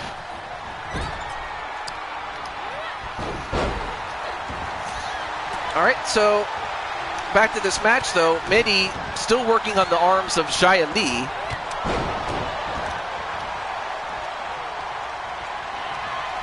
Okay. And now a pin onto... Wait, 1, 2. Oh, Xia Li's out. Ref. Nope. And of course the referee was too slow, so that might have saved Kasumi for the moment.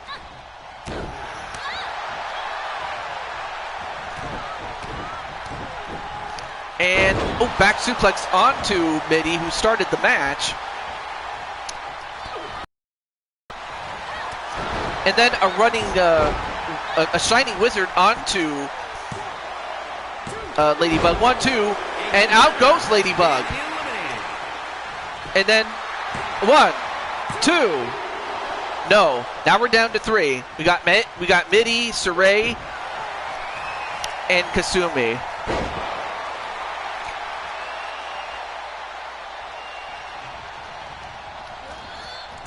And Kasumi thrown outside the ring. Hey, Atticus. Where's Atticus? Well, I don't know if Atticus is in the chat, but he probably is. I don't know. I might not see him.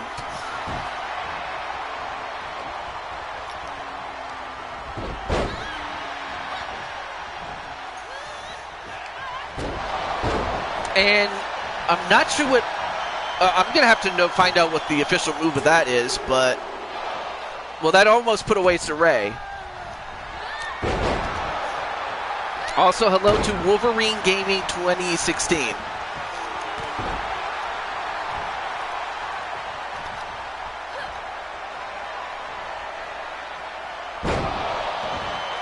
And I guess we'll call it the Dragon DDT. And that almost put away Mitty. But then Saray comes back in and throws out Kasumi. Saray a bit... Well, never mind. Yeah, I've seen Wolverine a couple of times. Yeah, definitely. I don't know if Feck's still here, but he probably got enough matches under his belt, so he's fine.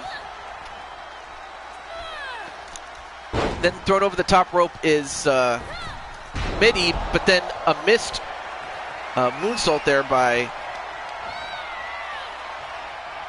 Kasumi.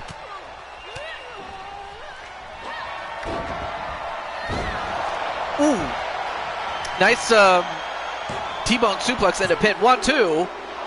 And Kasumi kicks out just barely, though. I mean, what would it be if Saray or Mitty win this match?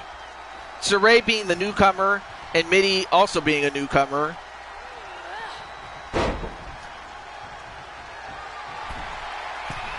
I mean, you still have one of the champions still remaining. 1, 2, no. Uh-oh, Kasumi gonna fly like the dragon that she is. But she's gonna wait. Nope. The Royal Cutter. Royal Cutter. And then swatted away by Kasumi.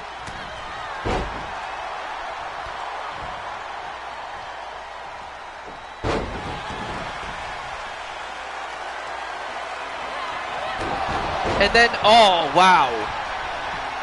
I'm not sure what she calls that. I'm going to have to think of a name for that. But she takes out Kasumi. And then a spear onto Saray. Well, Kasumi had a great run as the, left, right champion. But that's nothing to be ashamed of, though. Big Bad Beetleborgs.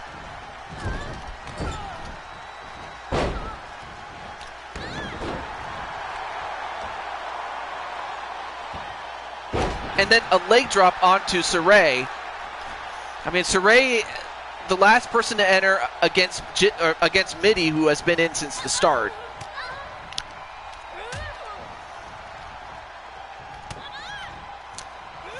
Yeah, you could just call him Captain Danger or Captain. And now an armbar onto Mitty. We'll see how long Mitty can last. Oh, but then Mitty with that knee onto the top of the head. Now trying to bend her arm. Look at this. Ooh. Hey, we're doing pretty well, my friend. And Mitty, in her debut, has won. I can't believe it. Mitty has done it.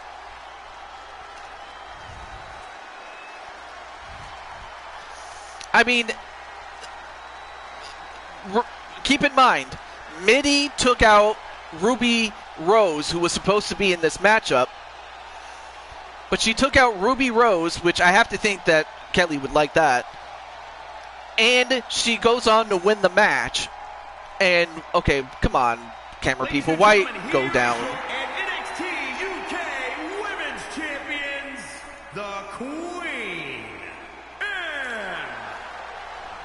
So Mitty comes from out of nowhere and becomes Mitty 2 belts.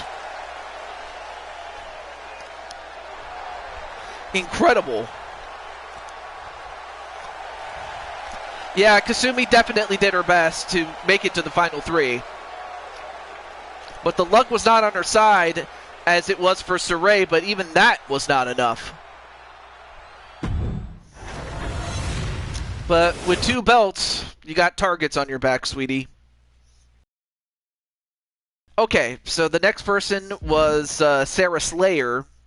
So Sarah, if you're still here, your match is up next, dear. And I did get a chance to see Sarah Slayer before she was turned into a ghost that's in a suit. Or what is it? Like Ghost in a Shell, kind of like that show.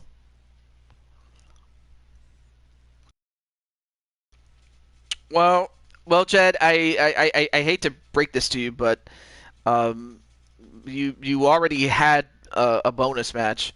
I can give a bonus match for, like, even if you had a match already in universe mode. Or what I could do is book it for the next show and have you fight Mike Wasson. How about that? But yeah, no more than one bonus match. Now, if someone else picks you, then that's different. But yeah.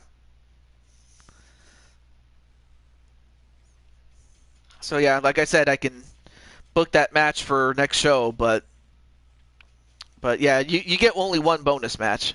Because as much as I like to keep going, I can't go forever. Anyway. Sarah Slayer's up next. So, Sarah, you have the best part of 1 minute and 20 seconds to accept your fight. So, Sarah Slayer's on the clock now. Okay, not a problem. But I will say, as far as Mike Wasson's concerned, not someone you want to trifle with, Jet. I can tell you that right now. And I'll also work on your character off camera to make him look more like a diamond, a 10 of diamonds, rather. Excuse me. Of course, I'm not going to dress you up with jewelry or anything like that. Even that's too gaudy, really. Oh, there she is. Okay, so Sarah, it doesn't have to be a one-on-one match, but what kind of match would you like?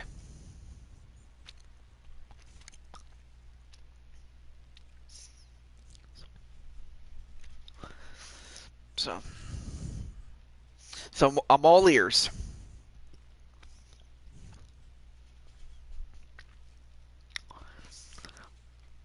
Oh yeah, well that's your match, Captain Danger. So you have Sarah, then Shadow Knight, then you Danger, and then Diamond. Oh. Actually, hold on. Oh, whoa. Okay. I will not hold you that. Also, what's up, James Gamer? James, you had a heck of a match on what turned out to be part 1. You'll fight with Crimson again, with Captain and Lady Danger.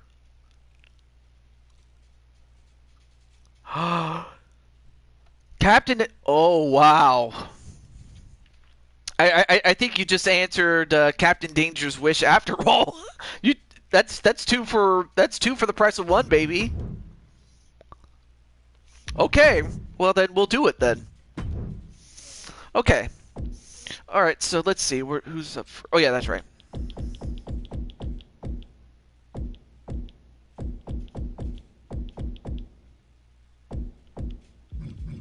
Captain. I'll put it at random.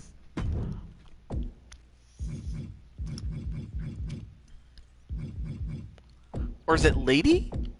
Yeah, Lady Alexa Danger. Okay. Again, I'll put it at random. Okay. Against... But yeah, Sarah, I did get to see what you used to look like prior to being a... Dare I say it, a ghost in a shell. Which is also a reference to the anime of that same name. But I definitely recall Ghost in a Shell. But yeah, I did get to see what you looked like, and I was like, wow, Sarah, you look so good. It's just too bad that what happened to you happened to you.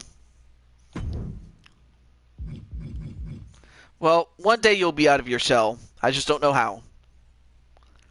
Oh, okay. Yeah, that definitely makes a lot more sense. Like, oh wait, what was it? Oh, Crimson. Sorry, Crimson.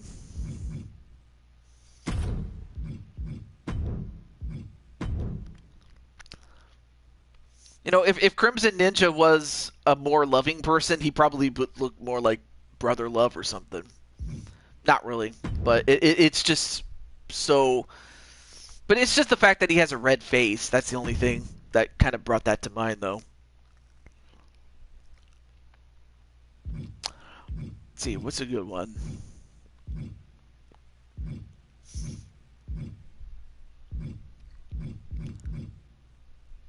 Let's see, what's a good place to go to?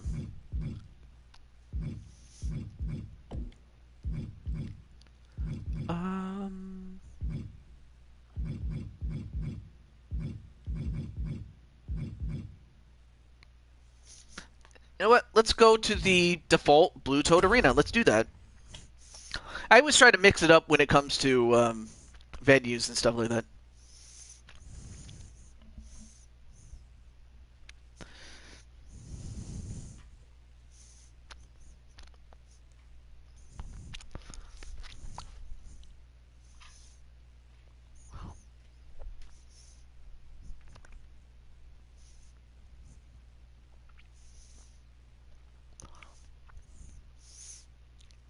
Jasmine is a mix of Bliss and Liv. Well, that's nice of you, but I don't think you've seen it yet. But anyway, out of character. When I made my arena, I wanted it to look more like not over the top big time arena or anything like that. I wanted it to be intimate, so to speak. Something that you'd see in arenas like the old Great Western Forum, or the old Rose Garden, or I'm trying to think of venues like, or the old Mecca. I don't know if Kelly remembers the old Mecca, but I was trying to think of, but I was trying to go for arenas that had that atmosphere. That, yeah, it was not the biggest arena, but it was big enough and intimate enough that it just gave you a warm feeling, and that's what I was looking for in an arena. Oh, you have? Okay, never mind. Wanted you Infected Tag to team up for a tag match. Oh. No, not necessarily like an indie promotion vibe. I'm talking about like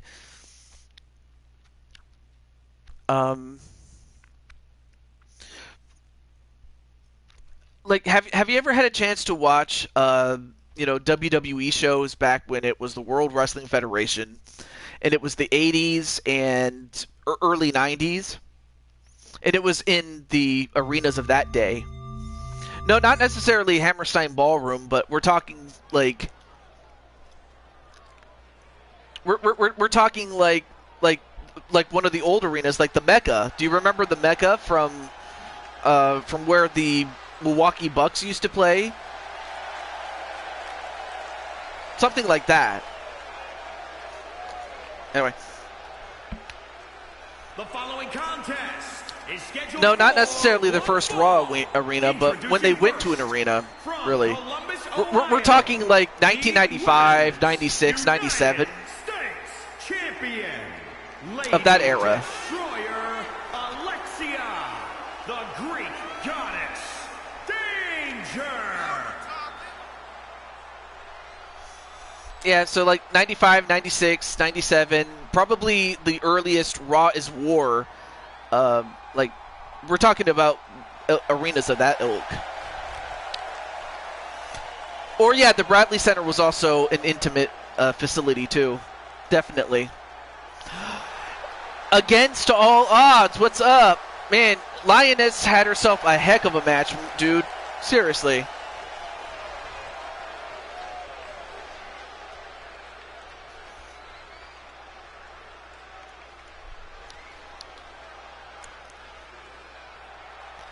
But then you have the former Blue Toad Wrestling Champion, and I have to think that somewhere down the line we will see him again in the top spot.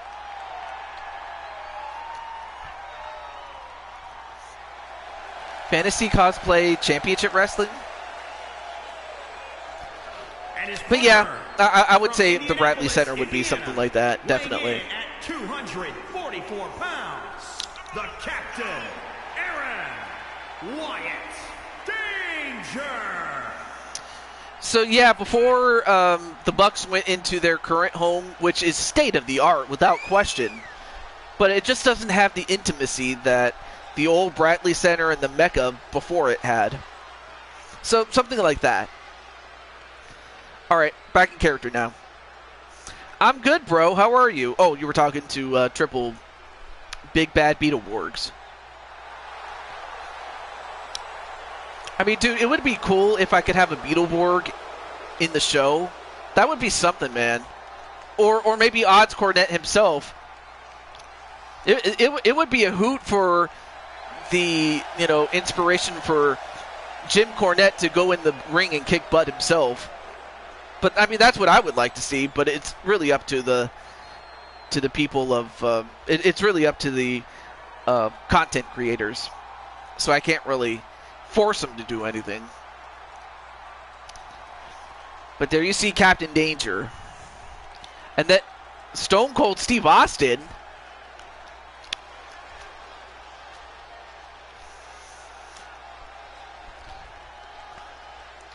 Well, I don't know if. I forget if it was him or Kyle Young who made the Power Rangers guys. Of course, Odds would know. But now we have the ghost in the shell, And Sarah Slayer. wherever she wants, the future. 316. 316. Wait. Stone Cold, are you asking for a match? I mean, technically, you could ask for it. I mean, you do have a character in this show, and it comes with the game. Hey, Austin 316. Yeah, I would watch Power Rangers up and from the start to, I would say, Mystic Force.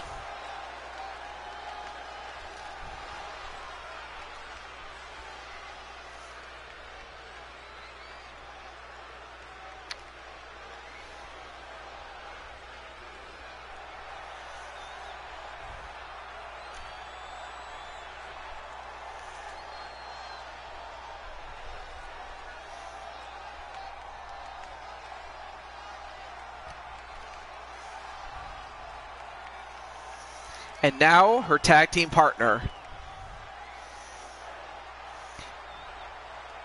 By day, he resides in the state of Utah. But by night, he resides in a dojo.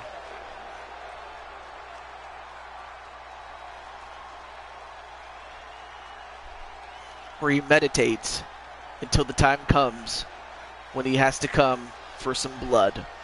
Or so he says, anyway.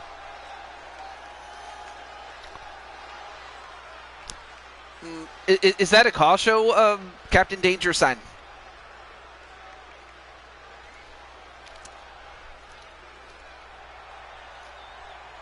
The low budget fights are what give it its charm, Jet. Yeah. I mean, if you want something more high end, watch the Power Rangers movies. It's definitely a step above, I can tell you that. Operation Overdrive, dude, that show was what killed any fandom that I still had of the Power Rangers, because not to say it was terrible, but when you come off of two, actually no, I'm trying to remember the. Yeah, because after you've come off of 4 back-to-back hit seasons, with the last one being Mystic Force, and you come with Operation Overdrive, oh god, that was the one that killed it for me. Now, I would watch Power Rangers off and on, but not to the same level that I once did prior to that.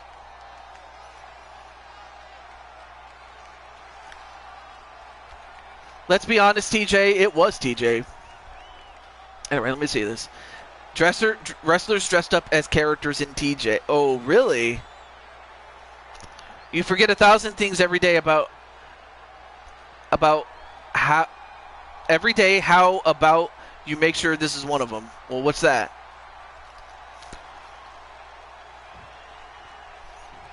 Giants, Rangers, Nets fan. You're going to AEW Grand Slam. Dude, I wish I could go.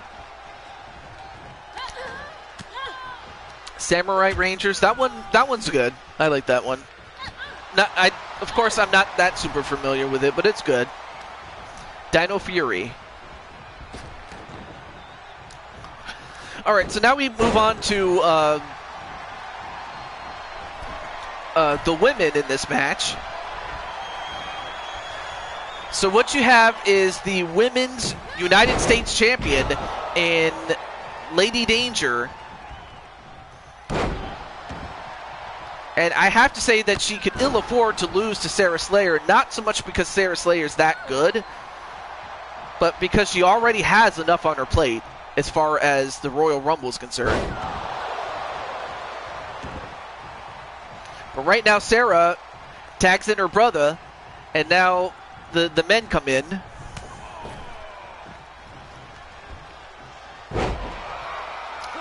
I haven't watched it, but it's okay, cool show. Okay. RPM is arguably the best series next to the OG. Oh, I have heard some great things about RPM and how much of a storytelling masterpiece that it is. I have heard about it. I just haven't experienced it for myself. But I've heard great things about it. And then Overdrive was trash. My first personal... In Space, dude.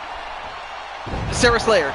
In Space, had it not been for In Space, the Power Rangers as we know it would have already been done. It would have been just nothing more than a fad in the 90s. But In Space was, without question, the one that saved the franchise. Without question. Cobra Kai? Yeah, Cobra Kai's awesome. I like that too.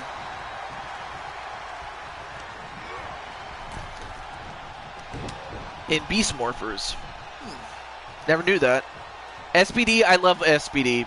SPD was one of my favorites because I used to watch that when it came out, and it was the highlight after high school because it came out when I was in high school still.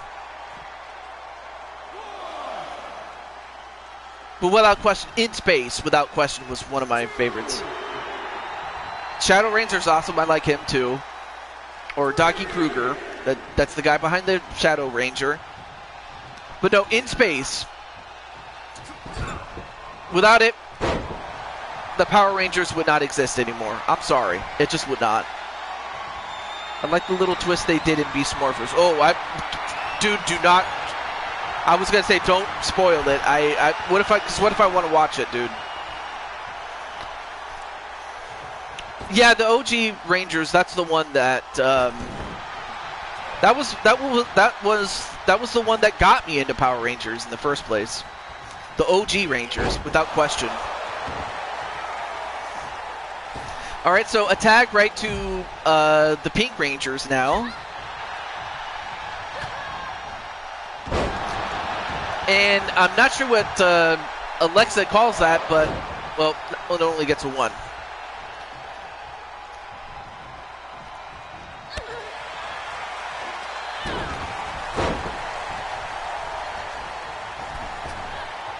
And then that was a bad moon flip there.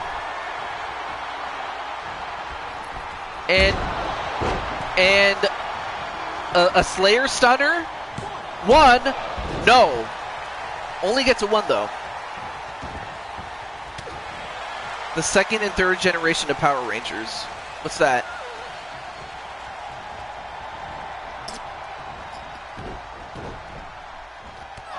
Yeah, really, yeah, Sarah, you know your Power Rangers, because Turbo was the one that almost put the franchise out of business.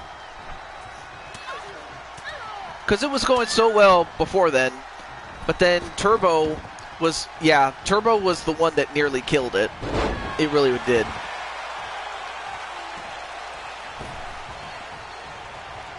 Oh, sorry. What I said was a response to what Sarah said about RPM and Beast Morphers. Oh yeah, that was awesome. That was in itself a great moment when Jason came back, without question. Yeah.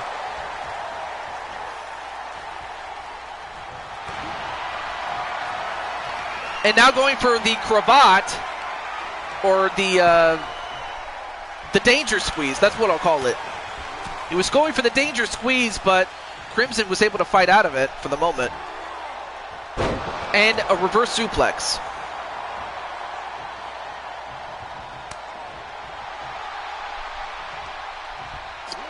And then a T-bone suplex onto Crimson Ninja.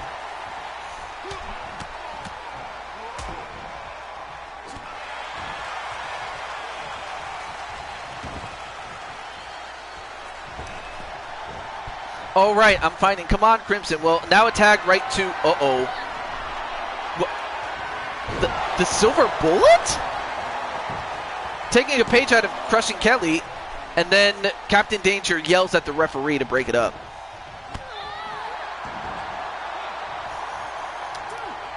I like every other teenage girl was diehard into the Green Ranger. Speaking of which, who did you have a crush on? If you, anyway, am I the only one who thought it was stereotypical that they picked someone who was African American for the Black Ranger? You know, I don't think you're the only one, really. Basically, it's the kids of the Power Rangers' parents. Some of them are second and third generation. Oh, okay. Thank you for explaining that to me, Captain. Thank you. Made it to Dino Thunder. Yeah, Dino Thunder is awesome. I like Dino Thunder. It's very underrated.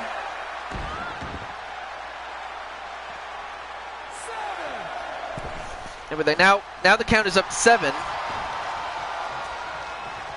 Kim and Aisha.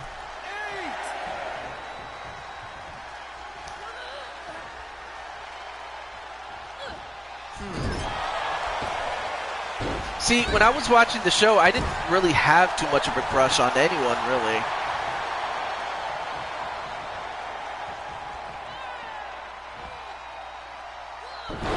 And wow, snap reverse DDT. But again, shouting at the referee stops the count.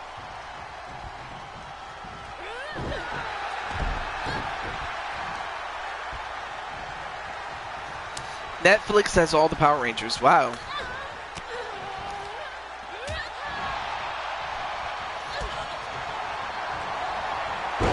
And then the Dragon Twist Cutter?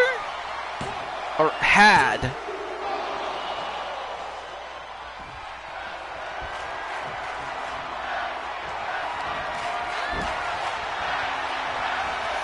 Among certain wrestlers and rock stars.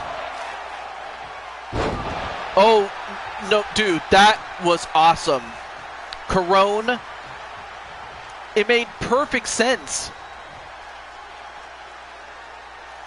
But, you know, I'll tell you what the sad thing about it is in a moment. 1, 2, no.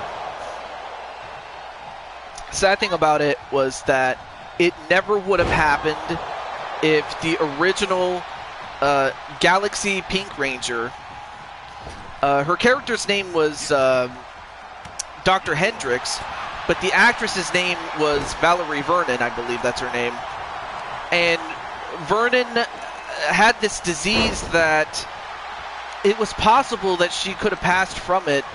Now, the good news is that she did overcome it, but there was no guarantee that she would have. So they had to draft a replacement, and originally they were going to go with the In-Space Pink Ranger, but she was asking for too much money. And then,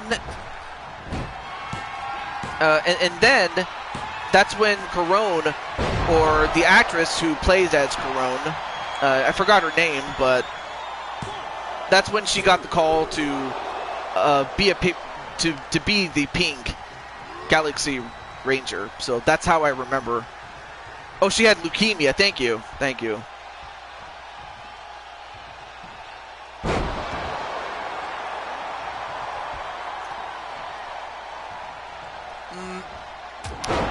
I think that was more of a choice that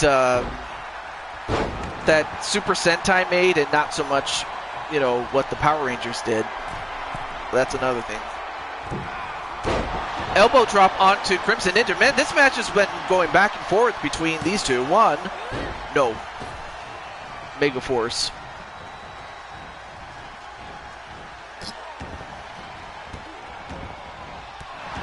Yeah, without question, yeah.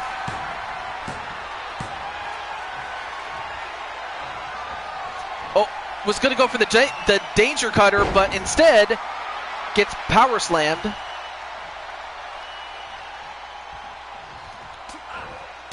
On a couple of back elbows onto Crimson. Man, what a match this is, man.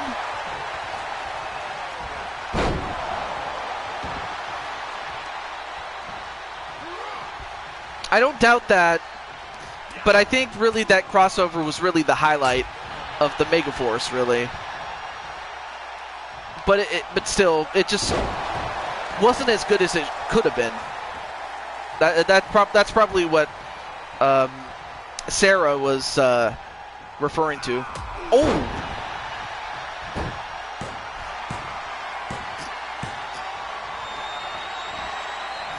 Oh, went for another Dragon or Danger Cutter, but instead power slammed and then turned over to Sarah the Slayer.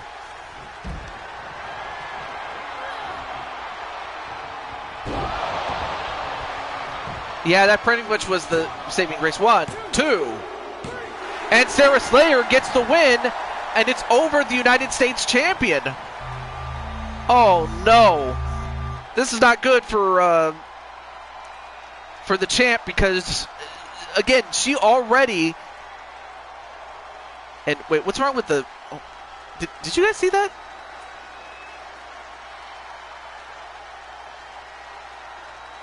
Okay, look at the replay. Okay, that one was normal. That's fine. Yeah, exactly. I was looking at it too, and I'm like, wait, what the hell? Look at that!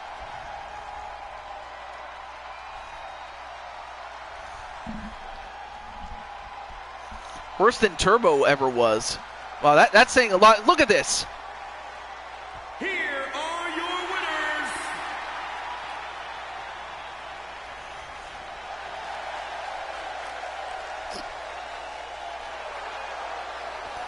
Before I go any further,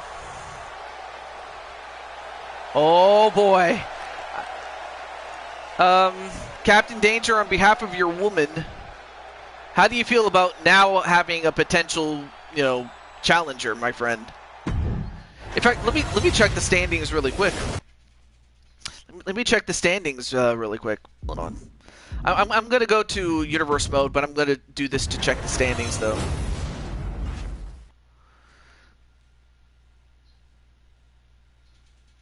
Okay, 2J.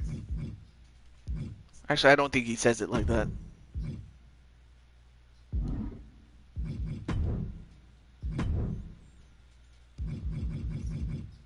No, not the power rankings, darn it.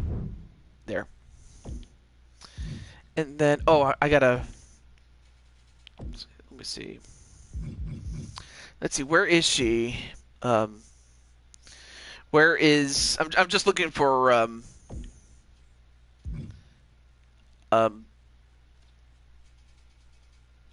Sarah Slayer. Where is she? Number 20. Oh boy. So now, of course, she's in the Women's Intercontinental Championship hunt, but that's enough for her to challenge for the United States title. Shit. Well, Lady Danger, you got your work cut out for you, my friend.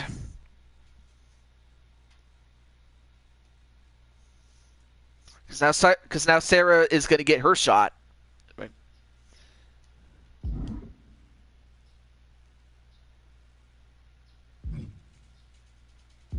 Wow. Anyway. Wait, let me catch up on the chat really quickly.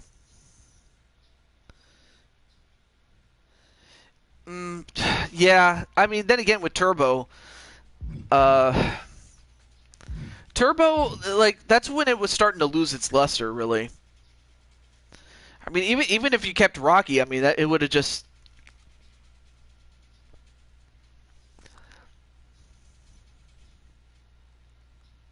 My LD counterpart.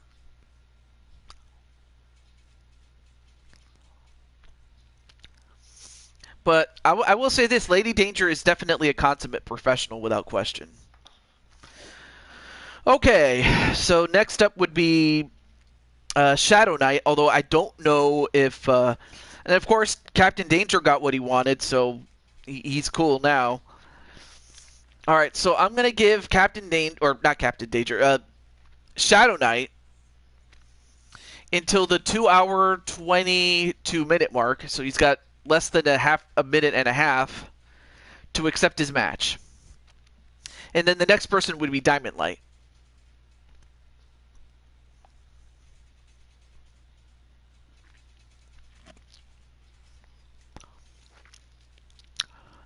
Yeah, and that's also what helped keep it fresh because, like, sure, it's nice to get a visit from a previous team, but at the end of the day, it definitely helps because after after In Space, they just they came the people at Saban, and then which was a practice that they kept going into the Disney era back to Saban again, was that they would have a different team with each season. And this did two things. One, it kept things fresh as far as who was in the show. But number two, it actually kept costs down as far as salary. Oh yeah, Mystic Force was my favorite, or one of my favorites rather. Yeah. Okay. Well, next person on the list is Diamond Light. So Diamond Light, what is the match that you wanted? So yeah. Oh. Dino Thunder was awesome. I definitely agree with that. Definitely.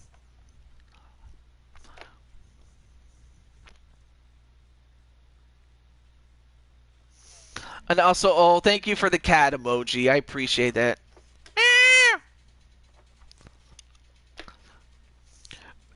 And for some people, Time Force was considered the apex of the show. I have to agree with it. So feel free to go as long as you like, TJ. Oh, okay. And dude, you could have just done your show as I was doing it. I hope that wasn't a factor into it. Although that would be nice if it was based on cats. Even though they have had cats in the past. Most of them were bad guys. Nah, internet keeps crashing. Oh, okay.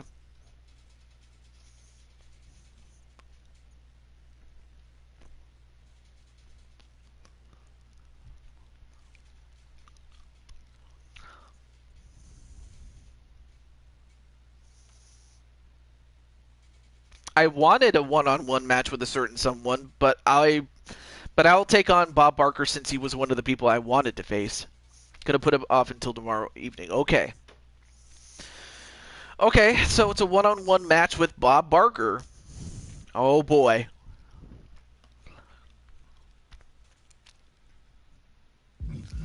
Okay, so what kind of match would you want? And of course, there's more matches in custom.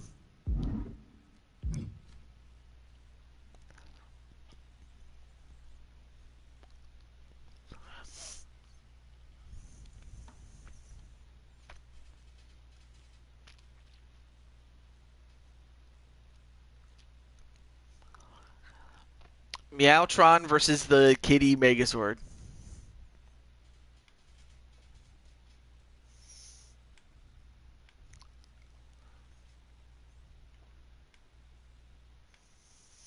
Oh yes, The Price is Right.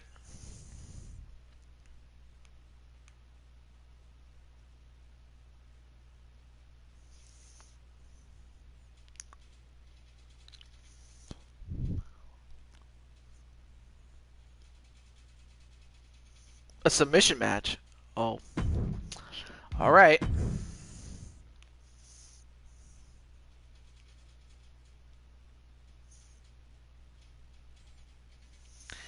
I did fight already. Yes, you did. Yes, you did. Jose-san.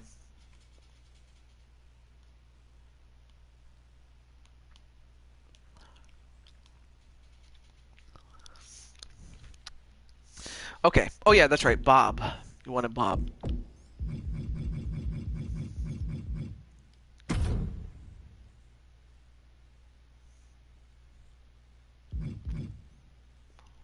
Wait. Let me check something really quick. Wait, Bob? I forgot. Oh, that's right. Bob is already a champion. But we could still make it a champion versus champion match. Why not?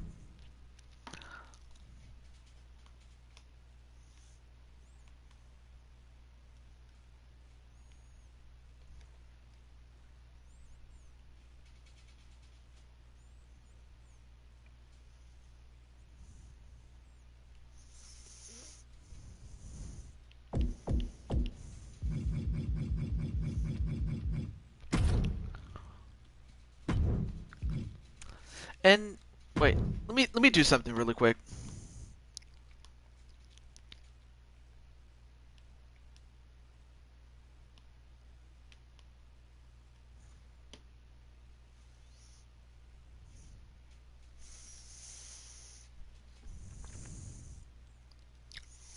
And then Jen is still backstage recovering.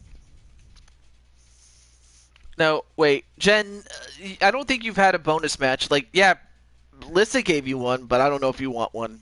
Or if you want to save it for next show, I have no issue with that. Also, hey, what's up, James Gamer? Oh, yeah, here's one I wanted to share with you.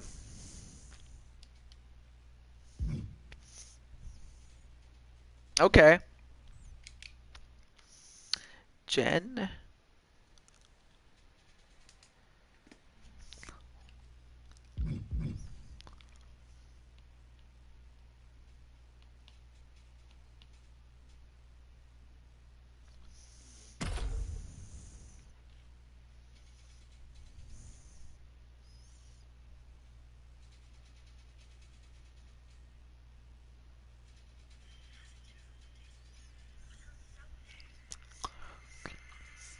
And of course, LD and James are saying hello to each other.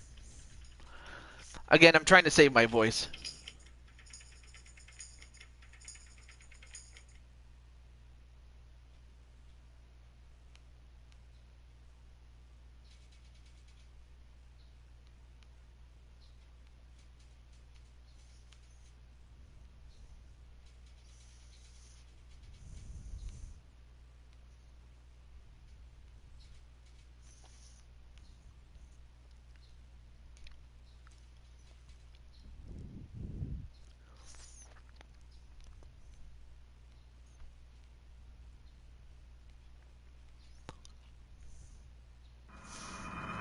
No, I could totally see that, Captain.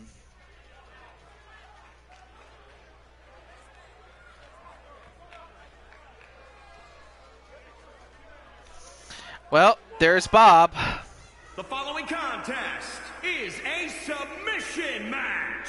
Making his way to the ring from Los Angeles, California, weighing in at 167 pounds. The left-right champion. The total package. Bob Barker.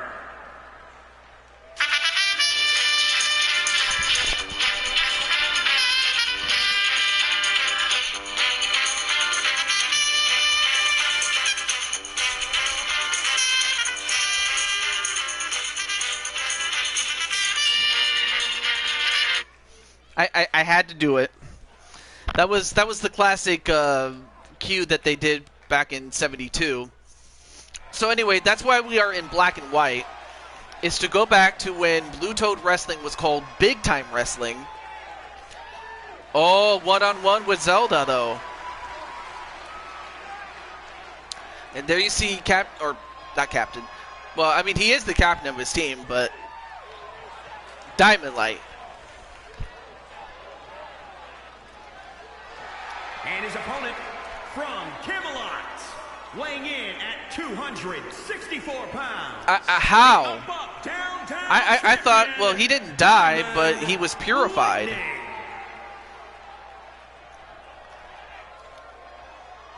Unless it's a different continuum or something. Or continuity. But yes, as you can see, fans are stunned. I mean, they all knew who Bob Barker was, but they're stunned at seeing a man that looks... how do I put this? I don't think they've ever seen a king as royal and as powerful as Diamond Light before. That's good. I think the same way they brought back Goldar from Beast Morphers. Sorry for spoiling. Oh. So we were not supposed to. So we were not supposed to know.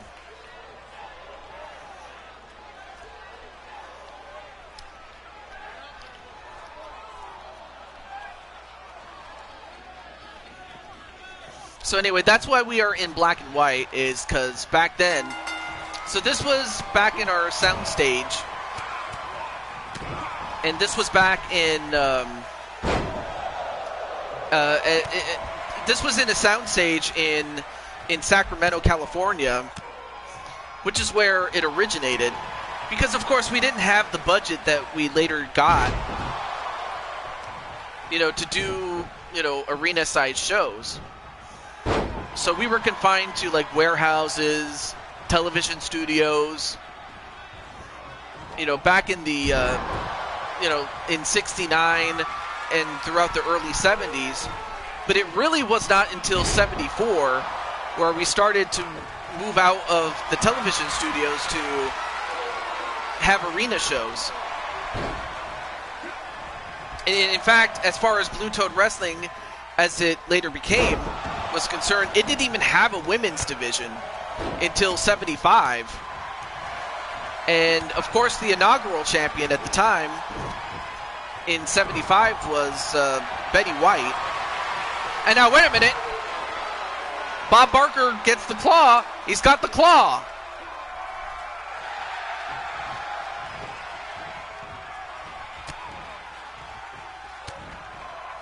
But what put Blue Toad Wrestling, or Big Time Wrestling as it was at the time, on the map was the feud between Bob Barker and Mr. Rogers. That feud lasted for 15 years, and it started when, you know, Big Time Wrestling was just a regional show. By the time we got to '87, it became a worldwide phenomenon. And by that point, the feud had to end because you could only go for so long before it gets old. But it was a growing company during that time.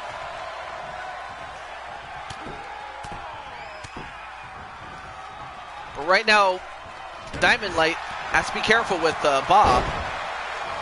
Anyway. Is that babe? You still here? Actually, I don't even know if Jen says it like that. But now Bob up to the top. They brought him back using a device. And whoa, what a move by Bob. You know, I don't think Bob ever did moves like that when he first started. I watch a lot of black and white shows and movies. Oh no.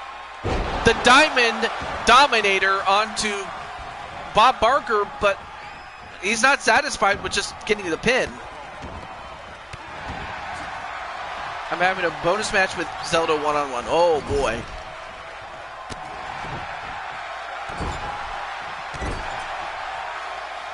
Well, of course, if Shadow Knight comes back in, he can still have his match, but otherwise Jen is going to get it, so I got to make that known.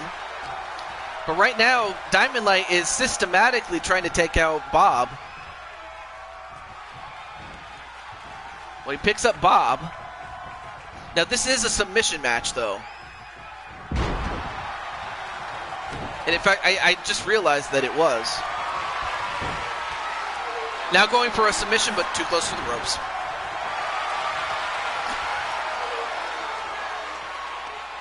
And then Captain's like, Diamond, Bob is mine.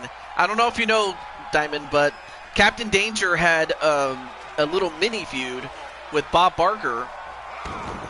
And of course, that feud was so intense for how short it was, for the fact that Bob ended up kneeing Captain Danger in the nuts. I definitely miss Bob Barker, too. I really do. They used Zed's staff to bring Zed back, so the Zed that came back as a copy of his evil self before In Space and the Z-Wave ever happened. Oh! That definitely answers a lot of questions, though. But I would have to think that it's not as big of a spoiler as something else that it would be. And the big wheel spin. The big wheel spin, which is that slam that he just did, now goes for an armbar. So that spinning power slam that Bob just did, he calls it the big wheel spin.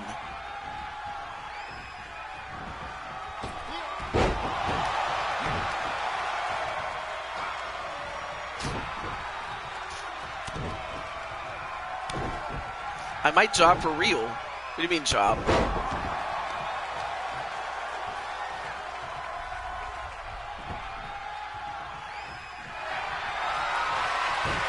Oh, now it's going for the STF. And instead, it is Bob who ends up doing the job, brother.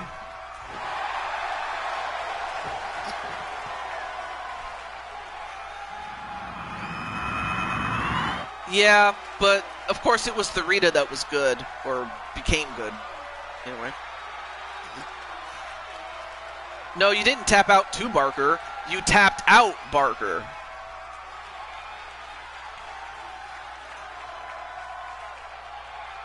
See, there it is right there. Here is your winner, Diamond Lightning.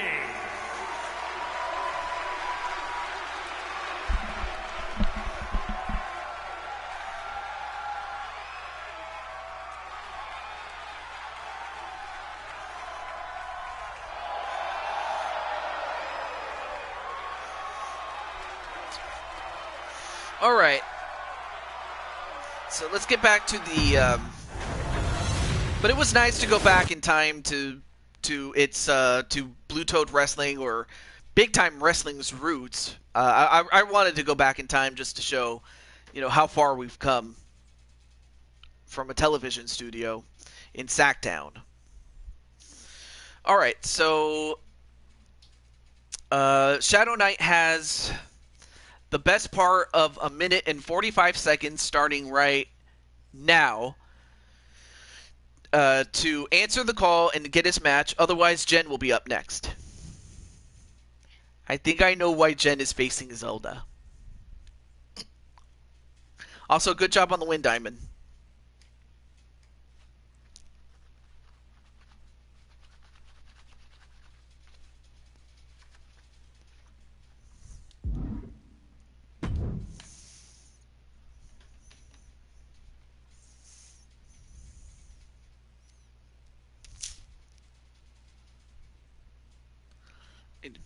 Who played Psycho? Wow.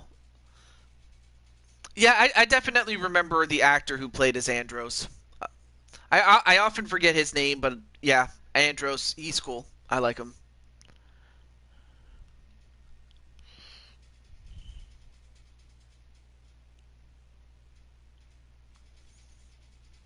Of all good magic.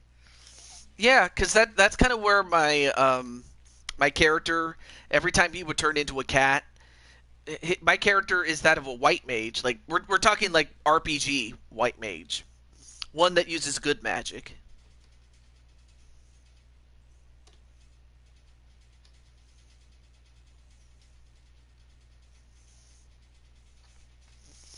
All right, so 15 seconds left, and then we'll have to get to Jen's match.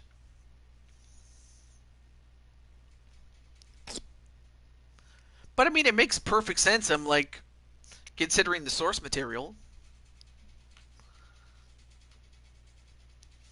All right, well, now up next is Jen's. So unless someone who hasn't had a match yet, or wants a bonus match that hadn't had one yet, wants one, then this will be the last one.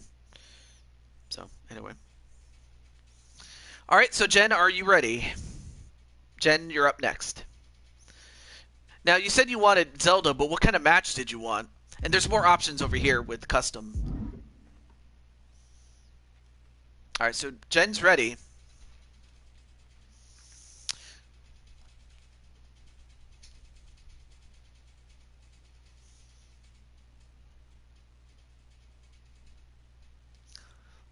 Although I haven't seen those, so I can't make an opinion of those.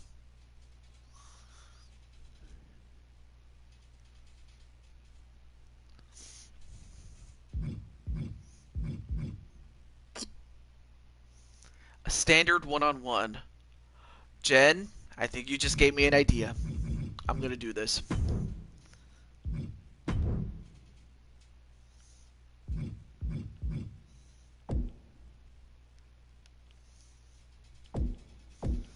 Let's see.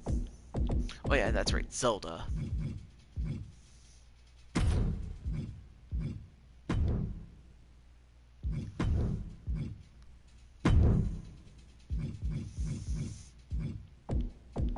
All right, so Zelda's gonna have. If I can get to her, Bowsette, and then she needs her man with her as well.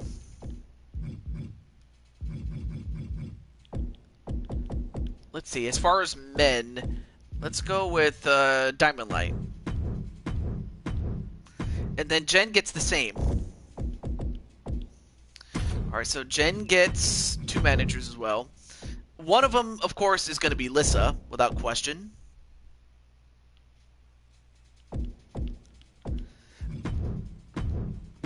Okay, but then of all the dudes out there, who do you want to take care of Diamond Light?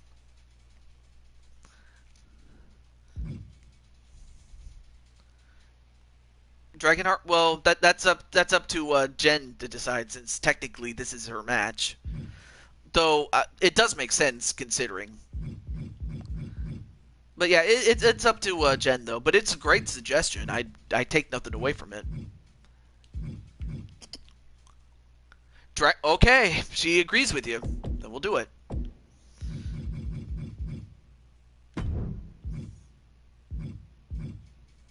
And then, of course, he's going to go into beast mode.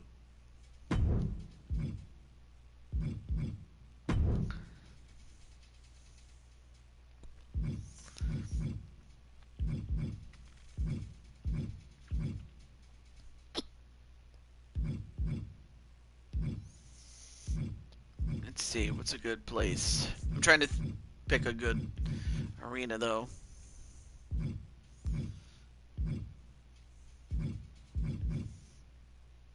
Oh, yeah.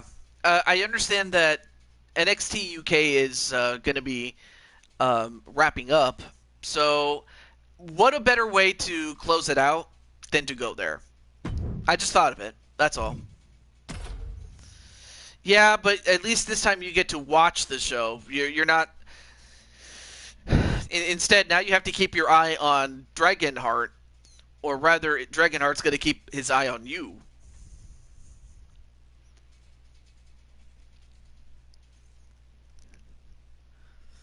Yeah, I know it's going to be NXT Europe, but let's just give NXT UK the exit it truly deserves.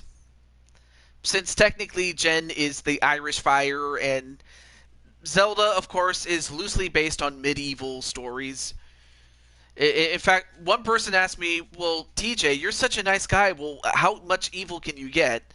And my answer is, the most evil I've ever been is...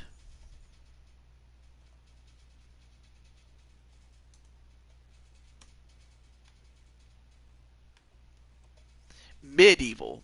That's pretty much the most evil I will ever be. Because I'm not going to... It's like the old saying goes, why resort to cheap tactics? Why sing to their level? It's like fight as a last resort, not as a first one. And I'm talking about like in my personal life and in life in general. That's just what it is. But anyway, back in character now. Yeah, I'm happy that that they're not just poofing it away, but that they're acknowledging it. The contest is scheduled for one fall, making her way to the ring from out of this world, the Princess Zinda.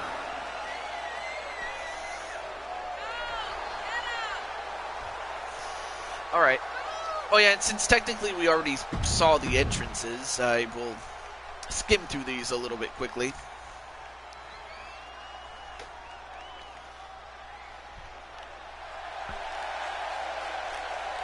And from your darkest fears, Jennifer Riley.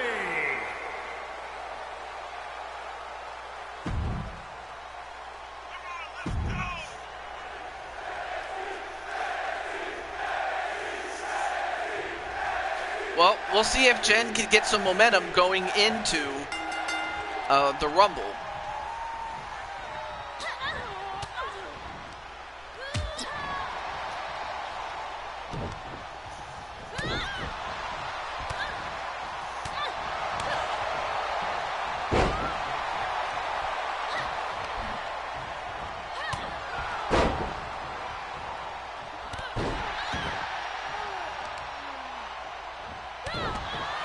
nice stop to the legs there. And Zelda just raining down some fists. I will say that if you compare, Princess Zelda, with her current iteration of Breath of the Wild, and you compare her to that of the OG version in '86, it's not even close. Princess Zelda was just your typical damsel in distress in the first game. But of course, with the second, or with the sequel to Breath of the Wild, definitely Zelda has come a long way and is one to kick ass. Although that might not mean much. 1, 2, ooh, that would have been close. That would have definitely been a statement had she won with the, what do you call that Twist of Fate move again, Jen? And went for the leg drop but missed.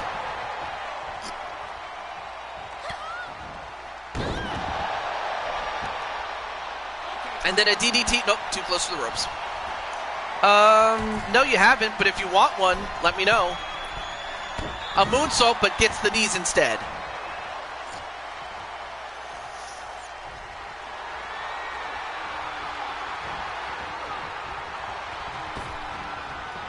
Goes off the ropes.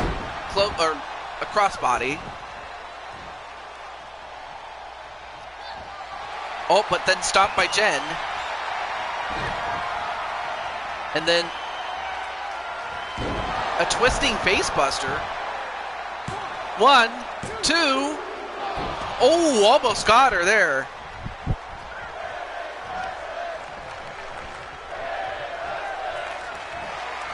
Oh, but then caught this time. Nope, shoved away. And thrown over the top rope is Jen. But thrown right into where her family is. But then, well, Bowsette was making a beeline, but backed away.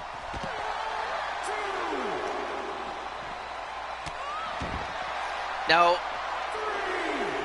Diamond Light making his way over.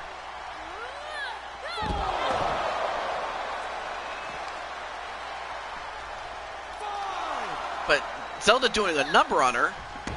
Oh, but then goes right to where the Dragon family is. Of course, they don't want to cost Jen the match, though.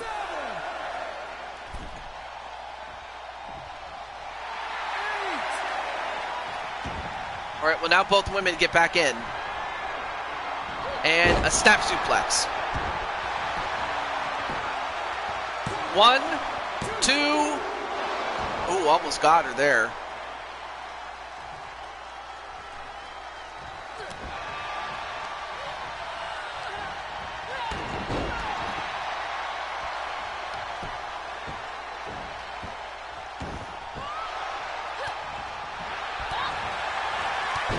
And Jen, ooh, if you're speaking of Psycho Green danger, that's a throw-up since they hint that Psycho Green's power is based on the green power coin. Ah. And a twist of fate. I don't know if that's enough, but that might do it. 1, 2, no. I mean, Zelda is very tough.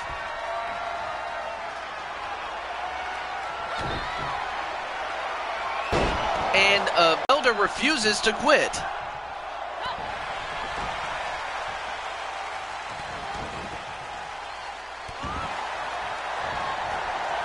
And now the dragon is going to fly. And she hits it.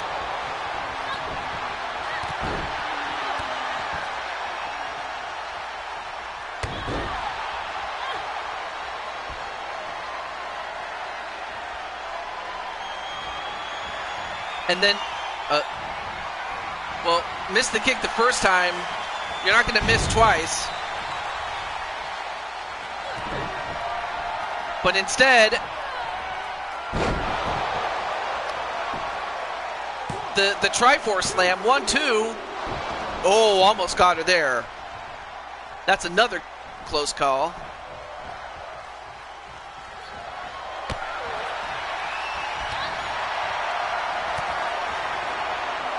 And a twisted face buster and a pin. 1, 2, 3, and Jen finally gets off the losing streak.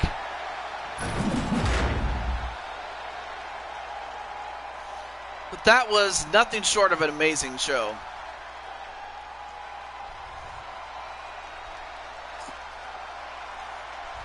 What the? What? Did you see that? And that's it.